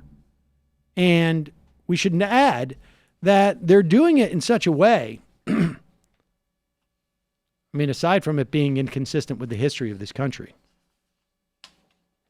it was, or I should say, to the extent that it was consistent of this country, it didn't work out so well.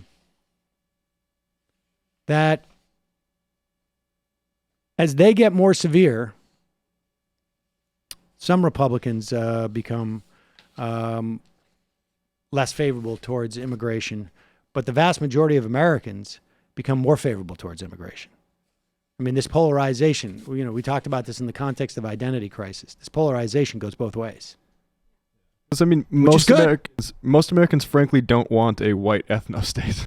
That's right. No, most normal people are chill with everyone in their community and everyone they work with. And even if they don't have like a systemic critique of like borders and how they hurt the working class by dividing us, they don't want to see their fellow workers locked in cages and having their kids taken away. And a lot of people still have, stories from, my dad, he wants to come out to New York to visit Ellis Island because he heard about that from his grandparents and stuff.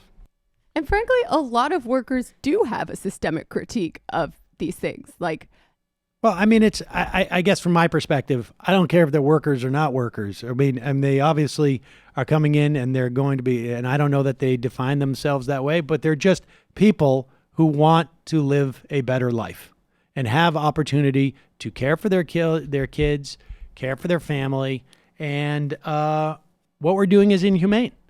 That's just the bottom line. Meanwhile, let's do this from sunny Purdue. This is talk about having a bit of a tin ear. Farmers have yet to desert Donald Trump, supposedly, because, of course, they've been paying out huge sums of money. The dole. To subsidize. I imagine most of those subsidies are not necessarily getting to small farms. And here's Sonny Perdue trying to make light. He is, of course, the head of he's the agricultural secretary, trying to make light of Donald Trump's dumb trade wars, like completely just flailing around with what appears to be no logic whatsoever. And really, at the end of the day, so that they can get better copyright, it seems to me, issues that, I'm not sure are really a problem for farmers. But here's Sonny Perdue basically making a joke that falls a little flat. In rural Redwood County, all signs pointed to Farm Fest, the annual ag fair, but this time with some extra tension in the air. We need new products going forward, given the situation we have on the ground today. U.S. Ag Secretary Sonny Perdue sat down for a listening session in a big shed jam-packed with active and retired farmers. What do you call two farmers in a basement? I said, I don't know. What do you call them? He said, a wine cellar. Beyond the laughter, many here are dead serious about their worries over the trade war with China, which has been a major buyer of Minnesota crops. This is causing long-term devastating damage to not only farmers, but rural communities. Ag Committee Chair Colin Peterson hosted this event and brought along 4 other members of the Minnesota delegation, including Angie Craig. There you go. They're you're whiners. A wine cellar. Yep. I don't think that goes over very well. Yeah, I think every farmer's just like, oh, okay, good joke. I'm going to forget my grievances now. Yeah. That you called me a whiner. That farmers love to be called things like that. Yeah. Whoever runs against Trump, hopefully Bernie, needs to hammer him on trade. On trade, but also agricultural. The Democrats have always been, Obama talked a decent game in 2008 about some type of agricultural reform in this country and never really delivered for farmers. Really, we end up having just huge, big giveaways to major conglomerates. But,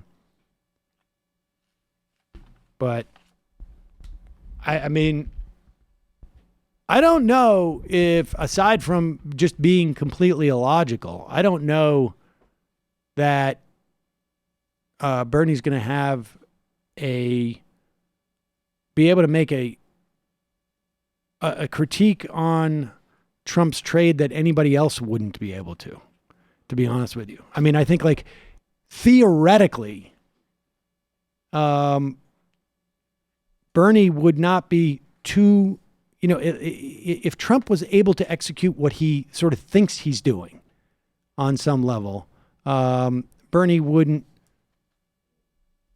be too far apart in terms of objectives. I mean, I think Bernie would be far more interested in sort of labor protections in other countries and whatnot. But in terms of protecting American industry and keeping offshoring, I mean, theoretically they're the same. But the critique of Trump's trade policies is just like, they don't make any sense. Well, I don't think it's necessarily anything specifically Bernie can do rhetorically, but we do know his donation come from a lot, like those rural communities, right? Like his map covers all that stuff way better than any other candidate does. Yeah. And if you want to talk about trade, this isn't the same thing as the trade war with China exactly, but NAFTA 2.0, the thing that Trump signed, I think Bernie has much more of a leg to stand on criticizing NAFTA-like trade deals than any of the other Democrats.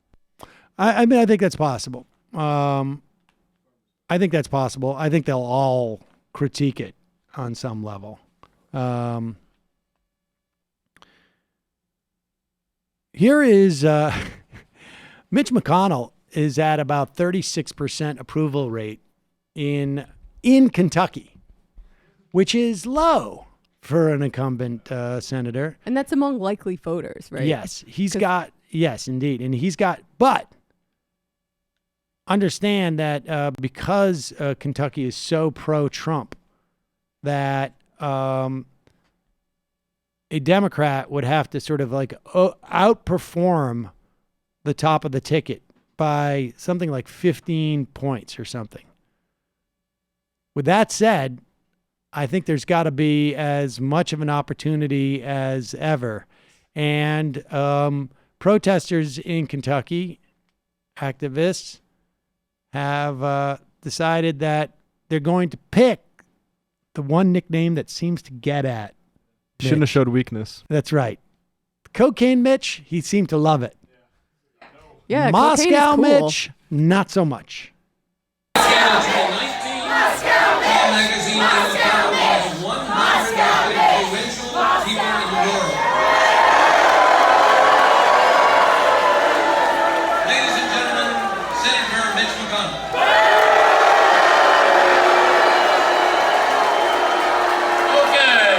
It's a great time for our Commonwealth and our country. Oh my God. Suffering under Barack Obama, we are roaring out. With President Trump and Governor Bevin and our united Republican leadership, Kentucky is leading the way. We've hit and sustained the lowest unemployment rate in Kentucky's recorded history, and there are far more open jobs than people looking. Wow. Wow. I'll tell you something. That looks a lot more than if 56%, or I should say, 56%, I think, disapprove of him. Maybe it's 64%. It looks closer to like 80 or 85, 15% in that outdoor venue. Yeah, I normally think like the whole Russia angle is just like a palliative for people to sit on their couch and like watch Maddow. But if it gets people into like I don't know, whatever that contraption is that they're in, that is hilarious. The more anything that gets people yelling at Mitch McConnell to his face is good. I mean, it's, it could have been anywhere. It could have been Moldavia, Mitch, but just Moscow, Mitch works better. The work's been done on that. Yeah, that's pretty good. And I love how Mitch McConnell is sitting there going like, I'm going to power through this, but I am never, ever, ever going to do another event like this again. Yeah, why does he need to? I guess the 33%. Yeah. I believe in the people of Appalachia. I really do. I get him. There you go. What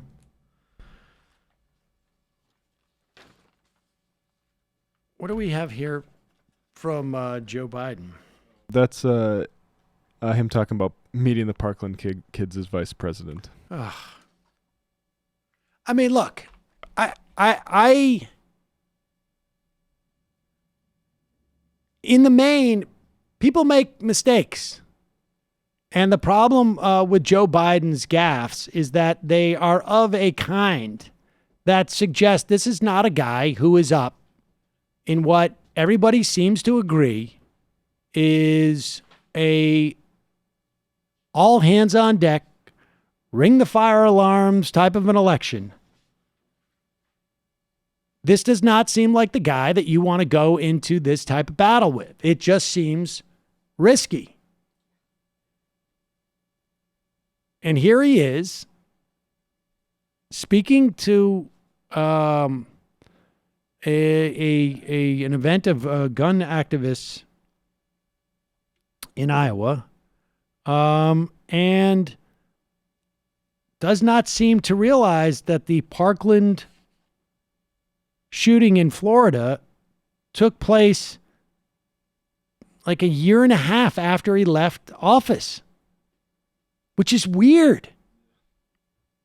I watched what happened when the kids from Parkland marched up to, and I met with them, and then they went off to up on the hill when I was vice president. They went off the hill to go into those neighborhoods. All those congressmen were like, "No, I'm not here. I'm not here. Don't tell them I'm around."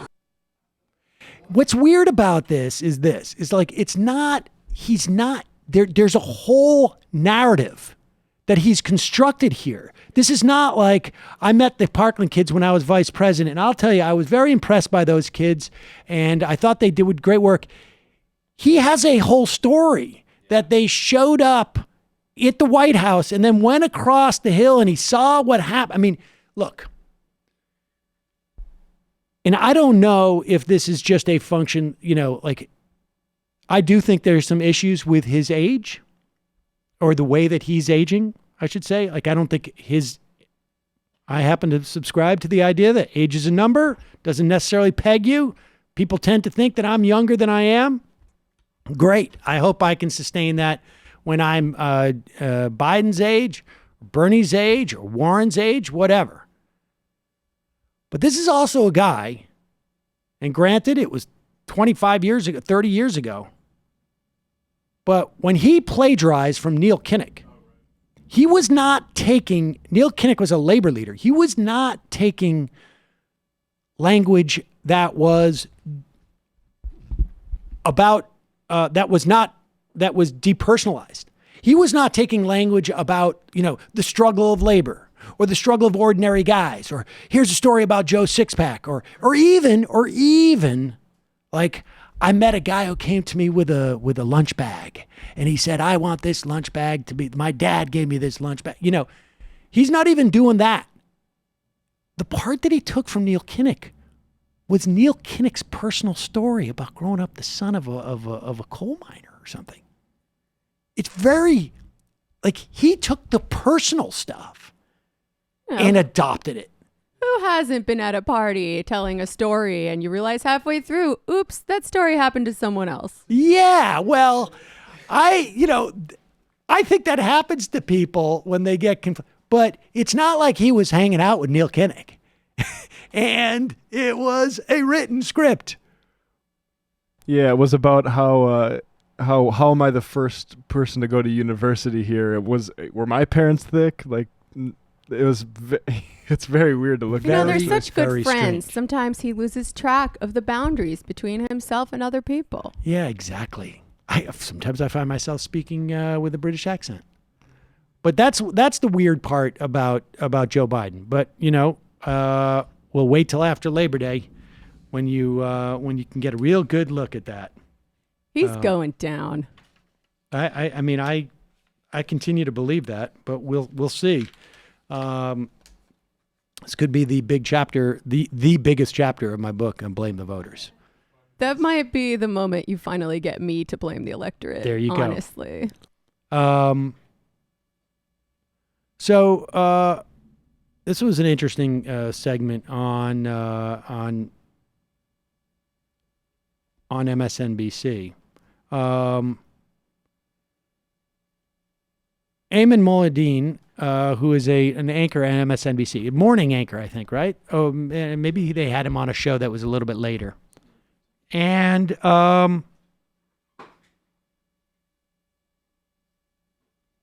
here is some pushback, I guess, from the reporter at the White House, saying that basically Eamon Moladin was not being fair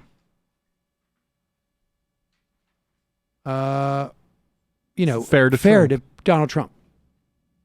According to former Homeland Security Secretary, it's done or designed to promote immigrant self-sufficiency to ensure that they are not likely to become burdens on American taxpayers. We know the president has always had a preference for immigrants from Nordic countries. He's made that very clear as opposed to some of the other disadvantaged countries. Walk us through the impact on these immigrants. Why now?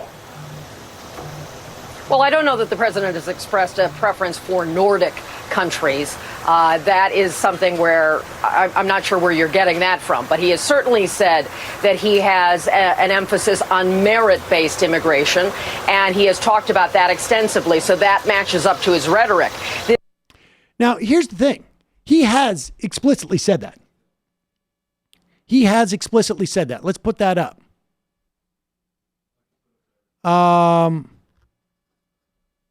We'll put that up. But what's disturbing about this is do we have the actual the actual quote where he was talking about reporting that showed that Donald Trump. Sorry, here we go. We'll put this up. But Donald Trump has said during his shithole country rant that he prefers immigrants from places like Norway. Now, what is Norway's, here it is. NBC News source, same. We're talking about an NBC correspondent who's not aware of this, whose job it is to cover the president. NBC News source, as Durbin explained how to deal with impact from Haiti, Trump said, Haiti, why do we want people from Haiti here? Then they got Africa. Why do we want these people from S-hole countries here? We should have more people from places like Norway. Nordic is a decent reduction of places like Norway. Oh, I would, yes.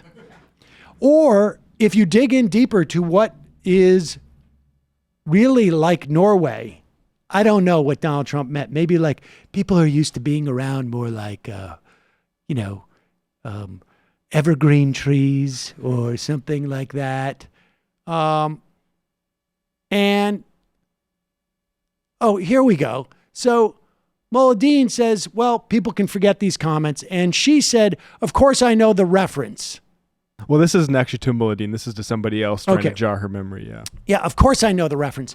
But there's a difference between something said in private meeting and today's actual public policy proposal. I try and stick to what we can report and not a flip comment. Well, this is reported by NBC News. Yeah, wait. So is she See, this is what's so problematic about these people, okay? This is why this is so problematic. Because A, she doesn't know this in the first place. And that's a big problem because you cannot report on what's going on with immigration today if you don't know the context in which this is offered. You cannot report on it. But it's not only does she not have the ability to report, she's pushing back on it and clearly did not know the reference. So she lied. But let's just assume, I'm going to give her the benefit of the doubt. She didn't lie. Of course I know the reference, she says. But she is making a distinction between what's made in private and what the actual public policy proposal. First of all, that is incoherent. That sentiment, that statement, that something said in a private meeting in today's actual public policy proposal, that doesn't even make sense to put those things at odds. Yeah, she's just covering her ass with jargon. Total CYA. It couldn't have been that private if that quote got out. I try to stick on what we can report and not a flip comment. She obviously doesn't remember the reference because she would realize it was an NBC report. She works for NBC. So is she not aware of the way her company does reporting? Like, this arrogance coupled with the ignorance is so dangerous when we are told time and time again that journalism is supposedly the last protection we have against fascism or authoritarianism or democracy dies in the darkness and blah, blah, blah. God, I really hope not. This is really problematic. And the idea that she doesn't have the ability to step up and go, I stand corrected, as if her authority emanates from, like, it's bad. It's really bad. And then Eamon Molladine apparently saw that same tweet. And what's the timing there? She says that at 10:51.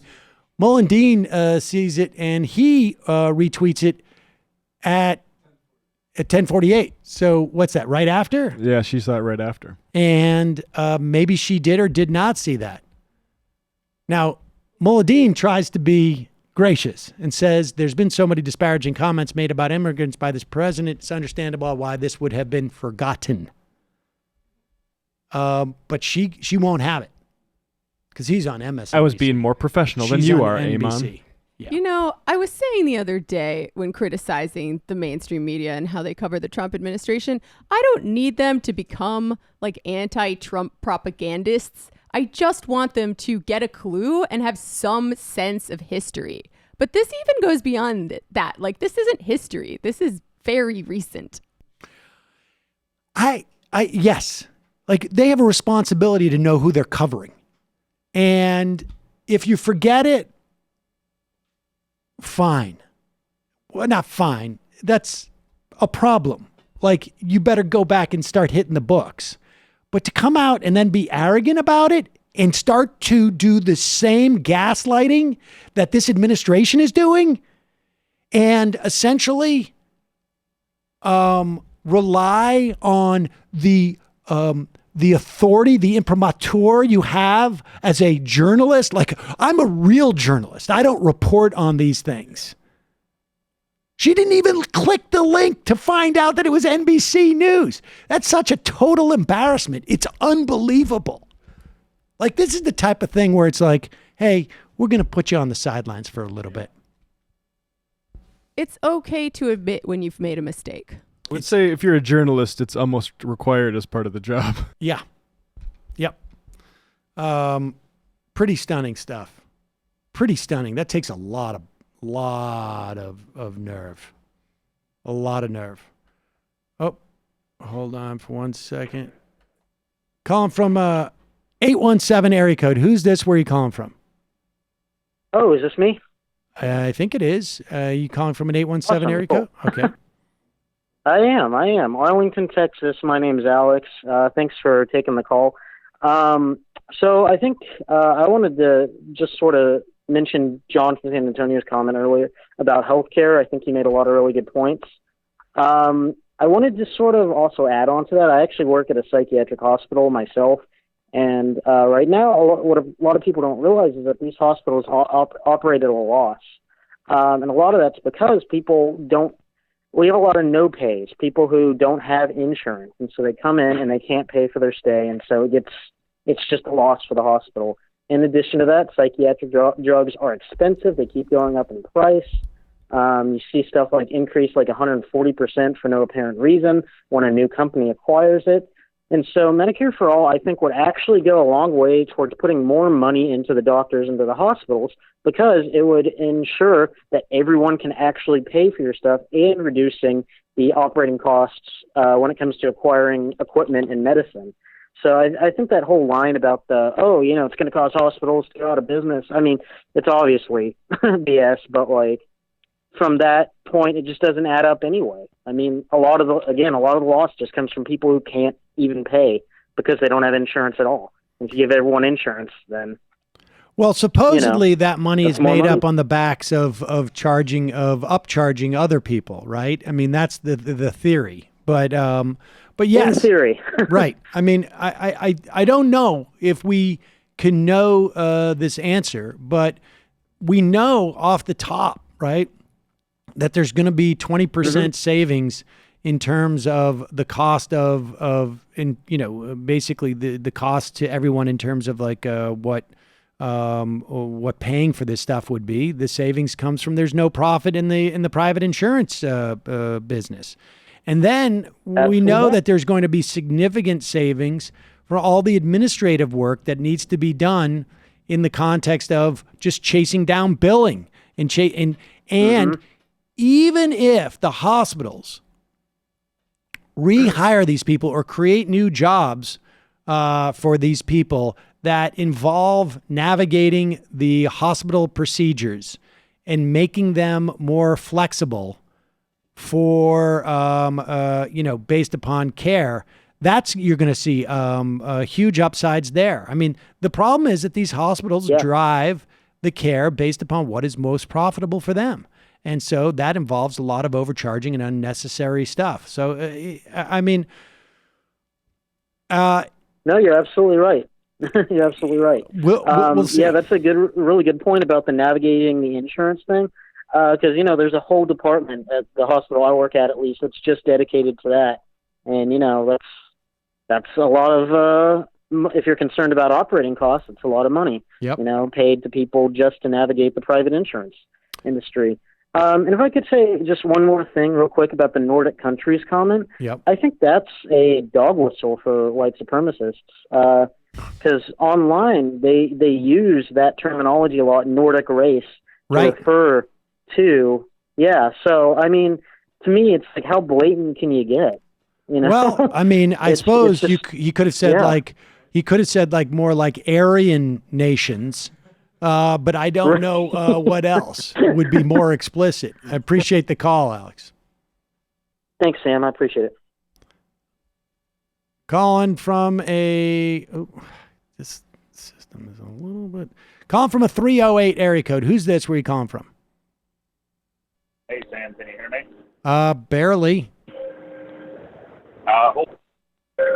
Sorry about that. Okay, now we can can. hear me now? Yep, better. Who's this? All righty. This is Kowalski from Nebraska. Kowalski from Nebraska. What's on your mind, Kowalski? Well, I wanted to call in and give a shout out to a couple YouTube channels that I think your viewers would really like. The first would be Knowing Better. He just does a lot of stuff on like misconceptions about society that are pretty fascinating. But the one that I think your viewers would really love that I don't know if anyone's ever talked about is Three Arrows. He's a English-speaking German YouTuber who has done a lot of good videos on people like debunking people like Jordan Peterson, Ben Shapiro, and he recently put out a video on the internment camps that the Weimar Republic built in the early 20s. And Yeah, I know Three Arrows. He's very what was good. that?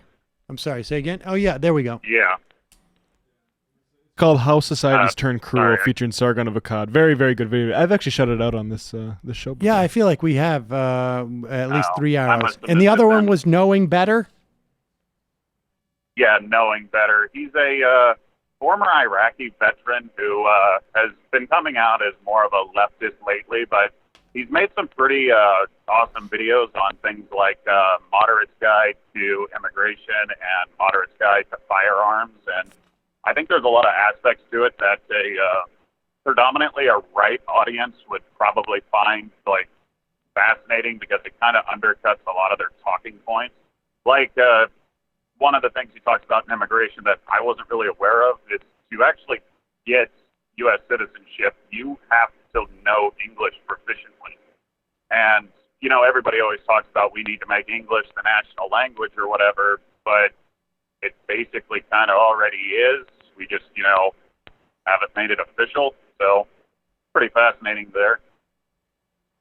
All right. Well, interesting stuff. I will check them out, and folks can check out 3 hours and Knowing Better. Oh, Go ahead. sorry about that. I must be in a bad area. But I am a farmer in Nebraska, and I would just like to point out not many of us are a big fan of Sonny Perdue and a lot of the stuff that's been going on.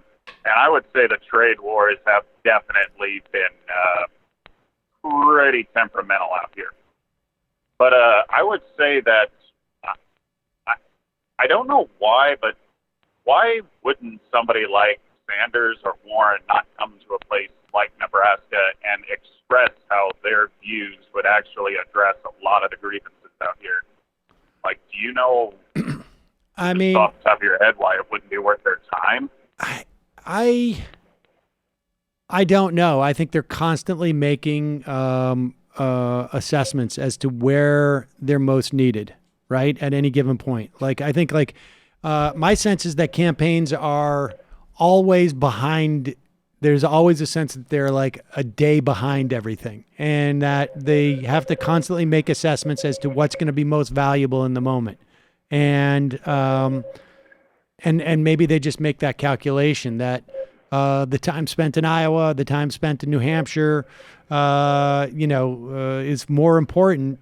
Maybe the time spent in North Carolina and South Carolina. Like, they're looking at the Democratic primaries and the ones that are going to define, them, and they're just looking at media markets, right? Like, maybe Omaha TV and Lincoln TV will cover it, but if it doesn't get to, I think if one of them were to come to, like, say the middle of Nebraska to, like, someplace like O'Neill, just a small town where a county that used to have 20,000 people now has 10,000 people. And, Sanders can actually point to his record and say, the Republican policies that have been going on for the last 30 years have done this to you. I've railed against it the entire time. My policies would help you. I know that would make news all across Nebraska and at least the Dakotas and Wyoming, because we kind of, piggyback off one another. Yeah, but my point is, how is that going to help him in the primary? Well, for the primary, you would win over, upper Great Plains, which... Well, but those three states that you just mentioned, those three states that you just mentioned, like right now, if he wins Iowa and or New Hampshire, that's going to have a dramatic effect on his candidacy. If he doesn't win Iowa, doesn't come in second, if he comes in third in Iowa, that's going to really hurt him. And so where would you put your resources today? Where would you spend that day if you that it's put your resources in one ag community that's not necessarily Iowa, you're still talking about the same issues, so you're still creating. But they're not hearing it in Iowa. I guess you're not hearing it in Iowa. I mean, that's my suspicion. It's just that, like, I can give that speech in the middle of Nebraska, but if people in Iowa don't hear it, it doesn't matter in terms of like this campaign. I mean, if Bernie's the nominee, he's going to campaign in Nebraska at least once. I mean, Yeah. He showed up in North Dakota last time, so. Yeah. I mean, I could see him doing that as the nominee. It makes a lot more sense to me, him doing it if he was in the general. Definitely. Where in Nebraska is your farm? Is it near, whereabouts is it? I am very, very lucky. I live right next to Grand Island, which is the only metro in the entire 3rd District. So it's a town of about 60,000 people. So it's the 3rd largest community in the state. I'm trying to think of where that is. I've spent some time outside of Lincoln. It's west of Lincoln, about 80 miles. Oh, all right. Oh, yeah. Okay. There is one more thing I would like to mention. I called in a while back and talked about how I am a Republican contender for the 3rd District primary and how I support, Medicare for all. A talking point that I have recently been using that I'm finding a lot of success with is that Medicare for all, as the current laws stand, would be inherently pro-life, because it would drop the cost of prenatal, which is the primary factor for most abortions in the country. So I think if you ever get one of the big politicians on your program again, probably mention that to them, because I think it would do wonders in swing states. Interesting. I would frame that as reducing abortions less so than pro-life. I don't know if there's any way to recoup the term pro-life when it means banning abortion to so many people. But it doesn't matter to your Democratic voters. It only matters to the swing guys that are on the fence. Everybody that's on the left is already in agreement that they're pro-choice. There's no point in pandering to that group. Yeah, Makes some sense. Why did trying you to swing moderates? I think it's a better route. Why did you decide to run as a Republican? Democrats can't win here. I'm pretty much a centrist at heart. I'm conservative in the fact that I like how many aspects of my culture was growing up. The only issue is it needs to be extended to basically everyone. I'm also kind of an oddball in the area when it comes to things like immigration, because got a lot of friends who are posting things about the invasion, and I always reply with, yes, we're being invaded by hardworking, Christian, family-oriented people who are fiscally conservative. Why we are shooting ourselves in the gut with a shotgun, I'm not sure.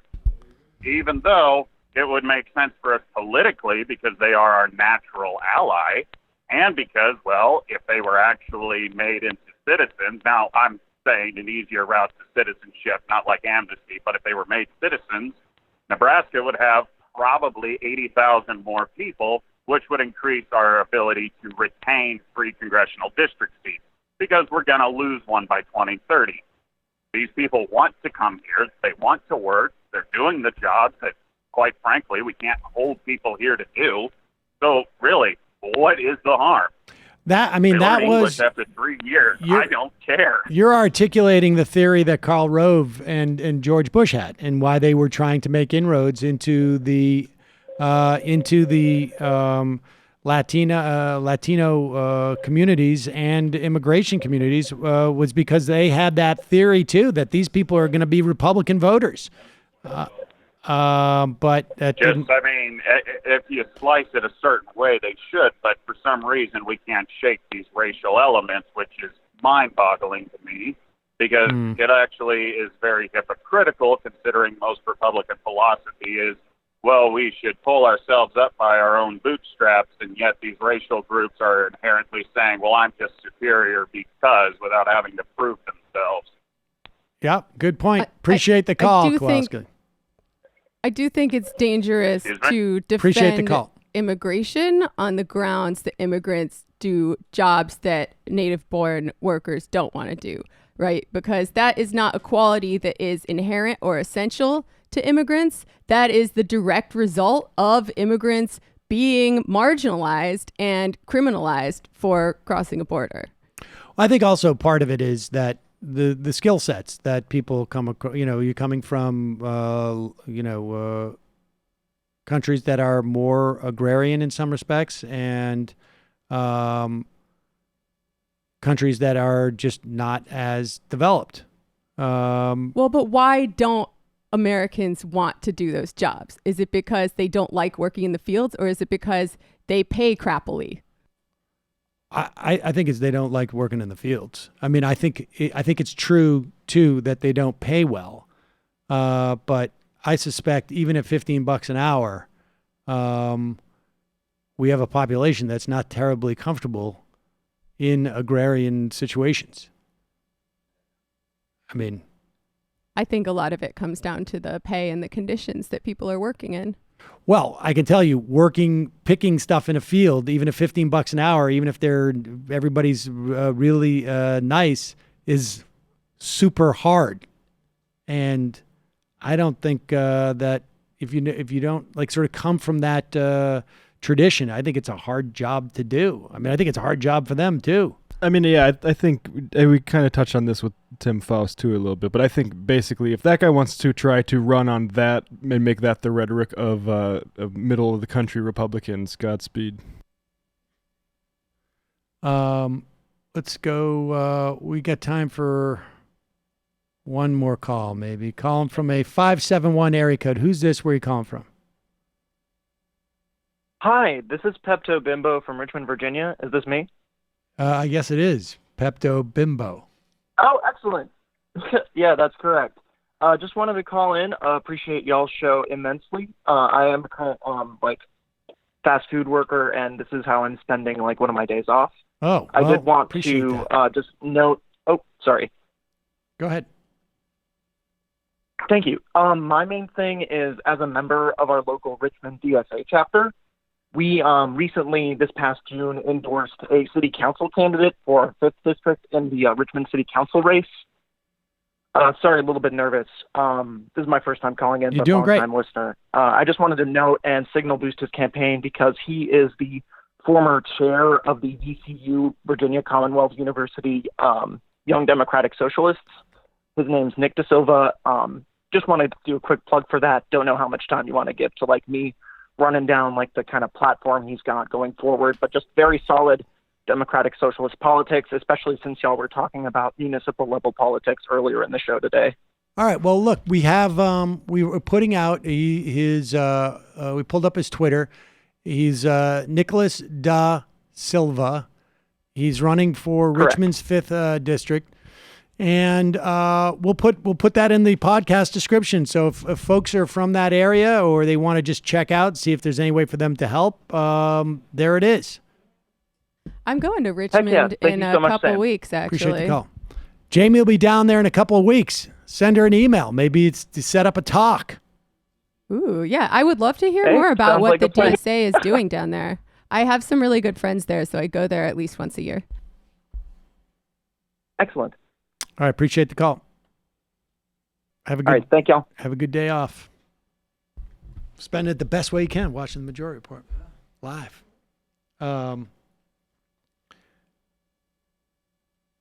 We did that. Should we do the? Let's do this Josh Gottheimer one. Oh, you know what? Let's save that for tomorrow. Should we do the? Yeah, I guess we'll wait for Michael to do the Cuomo thing. Of course, he's going to do it tonight on his show.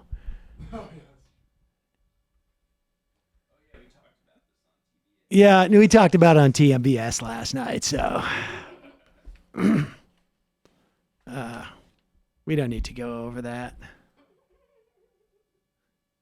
We can do it tomorrow. Although we're going to save we'll do that tomorrow. All right, let's take one more call and then we'll get out of here.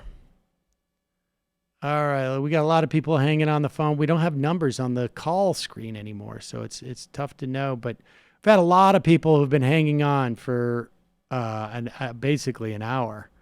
And I'll just choose one of them. 863. Who's this? Where are you calling from? Sam? Yes? Hi, Sam. This is Jill Rios Nunez from Lakeland, Florida. Hello, Jill. What's on your mind? I live in probably the reddest part of Central Florida. Oof. I kind of, I am a tiny blue house in a sea of ruby red on this part of Polk County. I kind of, two things. I kind of gauge how, like, I'm not electorally, like, sound and like, analyst like yourself, but I watch cars go by on the rail, or, on the highway, on the road going home, and it's just a lot of Trump stickers most of the time. It's a lot of Trump 2016, all of that. But noticing lately, just to give you a little bit of hope, I saw a couple weeks ago, I saw like a Bernie 2016 sticker still hanging on there, and I was kind of happy about that. But within the last week or so, and especially since the Joe Rogan podcast last week, I've seen about 4 or 5 Bernie 2020 stickers. Wow. So it's happening. It gives me, I know, right? Well, I gotta say, I would love to see like an academic assessment. I mean, there's got to be some PhD student out there who's like, I'm going to try and track just like how much to see if I can see what, because now I think that interview is up to like 9 or 10 million people. And those are good control factors too. The biggest like sort of alternative media guy, and then a big politician like that. I mean, that is an enormous amount of views for an interview. And well, I mean, personally, I have a lot of people around that listen to that podcast, and I do occasionally. But I mean, it was astounding how many people, knowing how much I'm a huge Bernie supporter, and they've come to me like, well, why didn't you tell me? Wow. I was like, I tried. Well, because it gave him a platform where he's not screaming over 5 other people, half of whom are trying to attack him. It gave him an hour to just sit and talk about the real issues that he believes in, and he gets so little time on the mainstream media to do that. And I think it's a very big turning point for him. I mean, it's the fascinating thing too about it is that you could probably, the demo, right? Like, we can already start with the notion that it's probably just people under the age of 40, more or less. I mean, obviously there's some stragglers, myself, I probably drive the average age up a little bit, but most of the people who are watching this are going to be in their, their late teens, early 20s. Like, how old are you? With all due respect, if you don't mind me asking. I'm about to turn 26 in a couple of weeks. Yeah, I mean, I think your age cohort are the people who watch Rogan. I mean, that's just my guess, but it's a fairly the replies to this video probably not my gender, but you're right. Probably right about that. But look at these. The replies are amazing. Yeah. Holy crap. I can't believe I'm saying this, but Bernie Sanders just earned my vote in 2020. It's plain that he really wants to improve things for everyone in this nation, except maybe the uber wealthy are so rich that regular people look to poor people. If you ask me, the billionaires will be just fine if we follow through on. I mean, it's just media society has brainwashed me to believe Bernie was just a radical old nuthead. This hour and 7 minutes completely changed my mind. I cannot believe how much I resonated with what he was saying. Yeah, I mean, Bernie should cut an ad. That entire comment section is just amazing. Yeah. Like that, it gave me so much hope. And so the second thing I wanted to get to leading up to that is like the Joe Rogan podcast happened like Wednesday or Thursday of last week, and then towards the end of that week is when I was watching your program live when you covered the map of Bernie Sanders' individual supporters. Right after that, there was like this hit piece that I've seen a couple of YouTube videos on that is like by the New York Times, like Bernie Sanders campaign watcher or something like that. He went out and did like nobody's listening to Bernie in Iowa. He's falling dead in Iowa. And if I'm allowed to cuss, I want to ask you how much you think between the Joe Rogan podcast and that Matt is like, how much of it that was like an oh shit moment for the New York Times because they're just there is no like there. I don't think that they register. I mean, I've told this story before, and remind me tomorrow. Michael and I have to make a concerted effort to find out who this reporter was.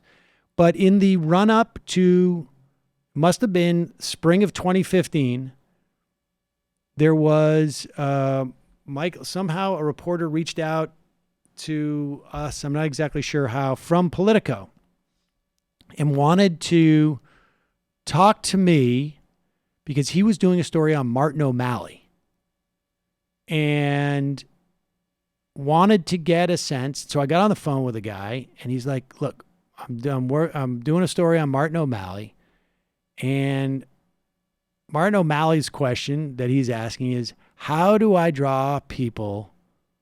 How do I draw the, how do I can't remember how he phrased it. How do I draw people away from Elizabeth Warren? And I'm like, Elizabeth Warren, she's not running. He's got to worry about Bernie Sanders. And the guy laughed. He laughed. And I'm like, I'm serious.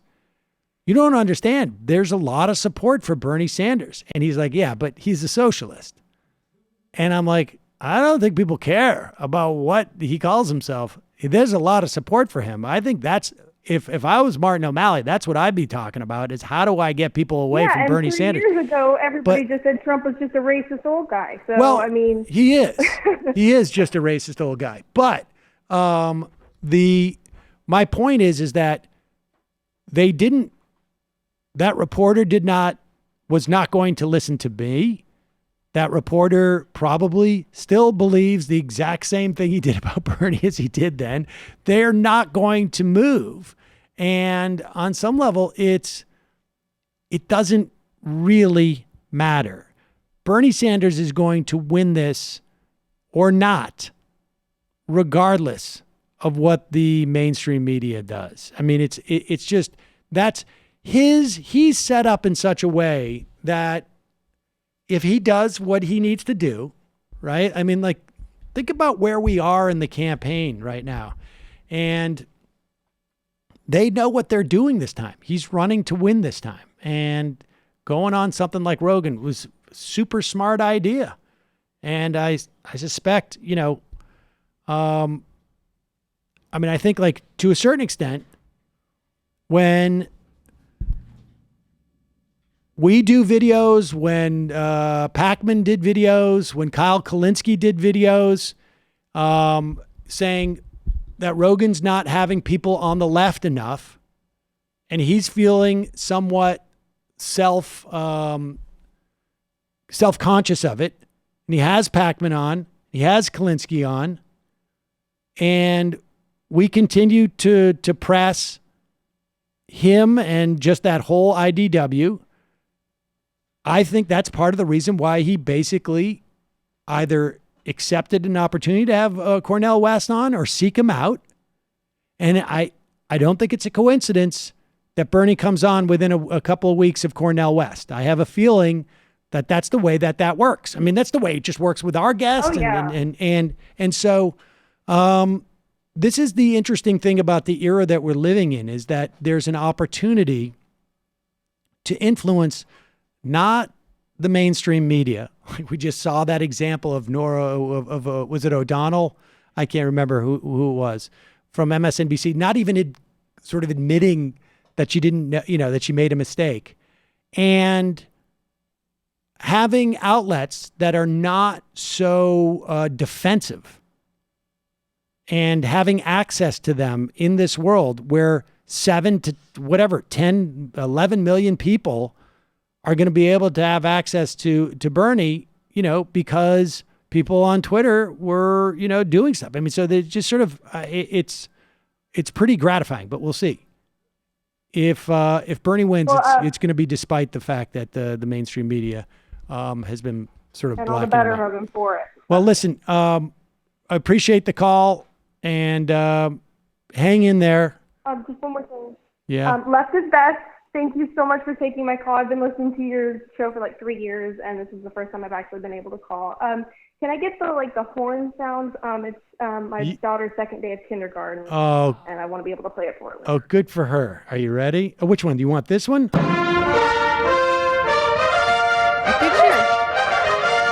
Or Talk do you about want the shofar? Or do you want this one?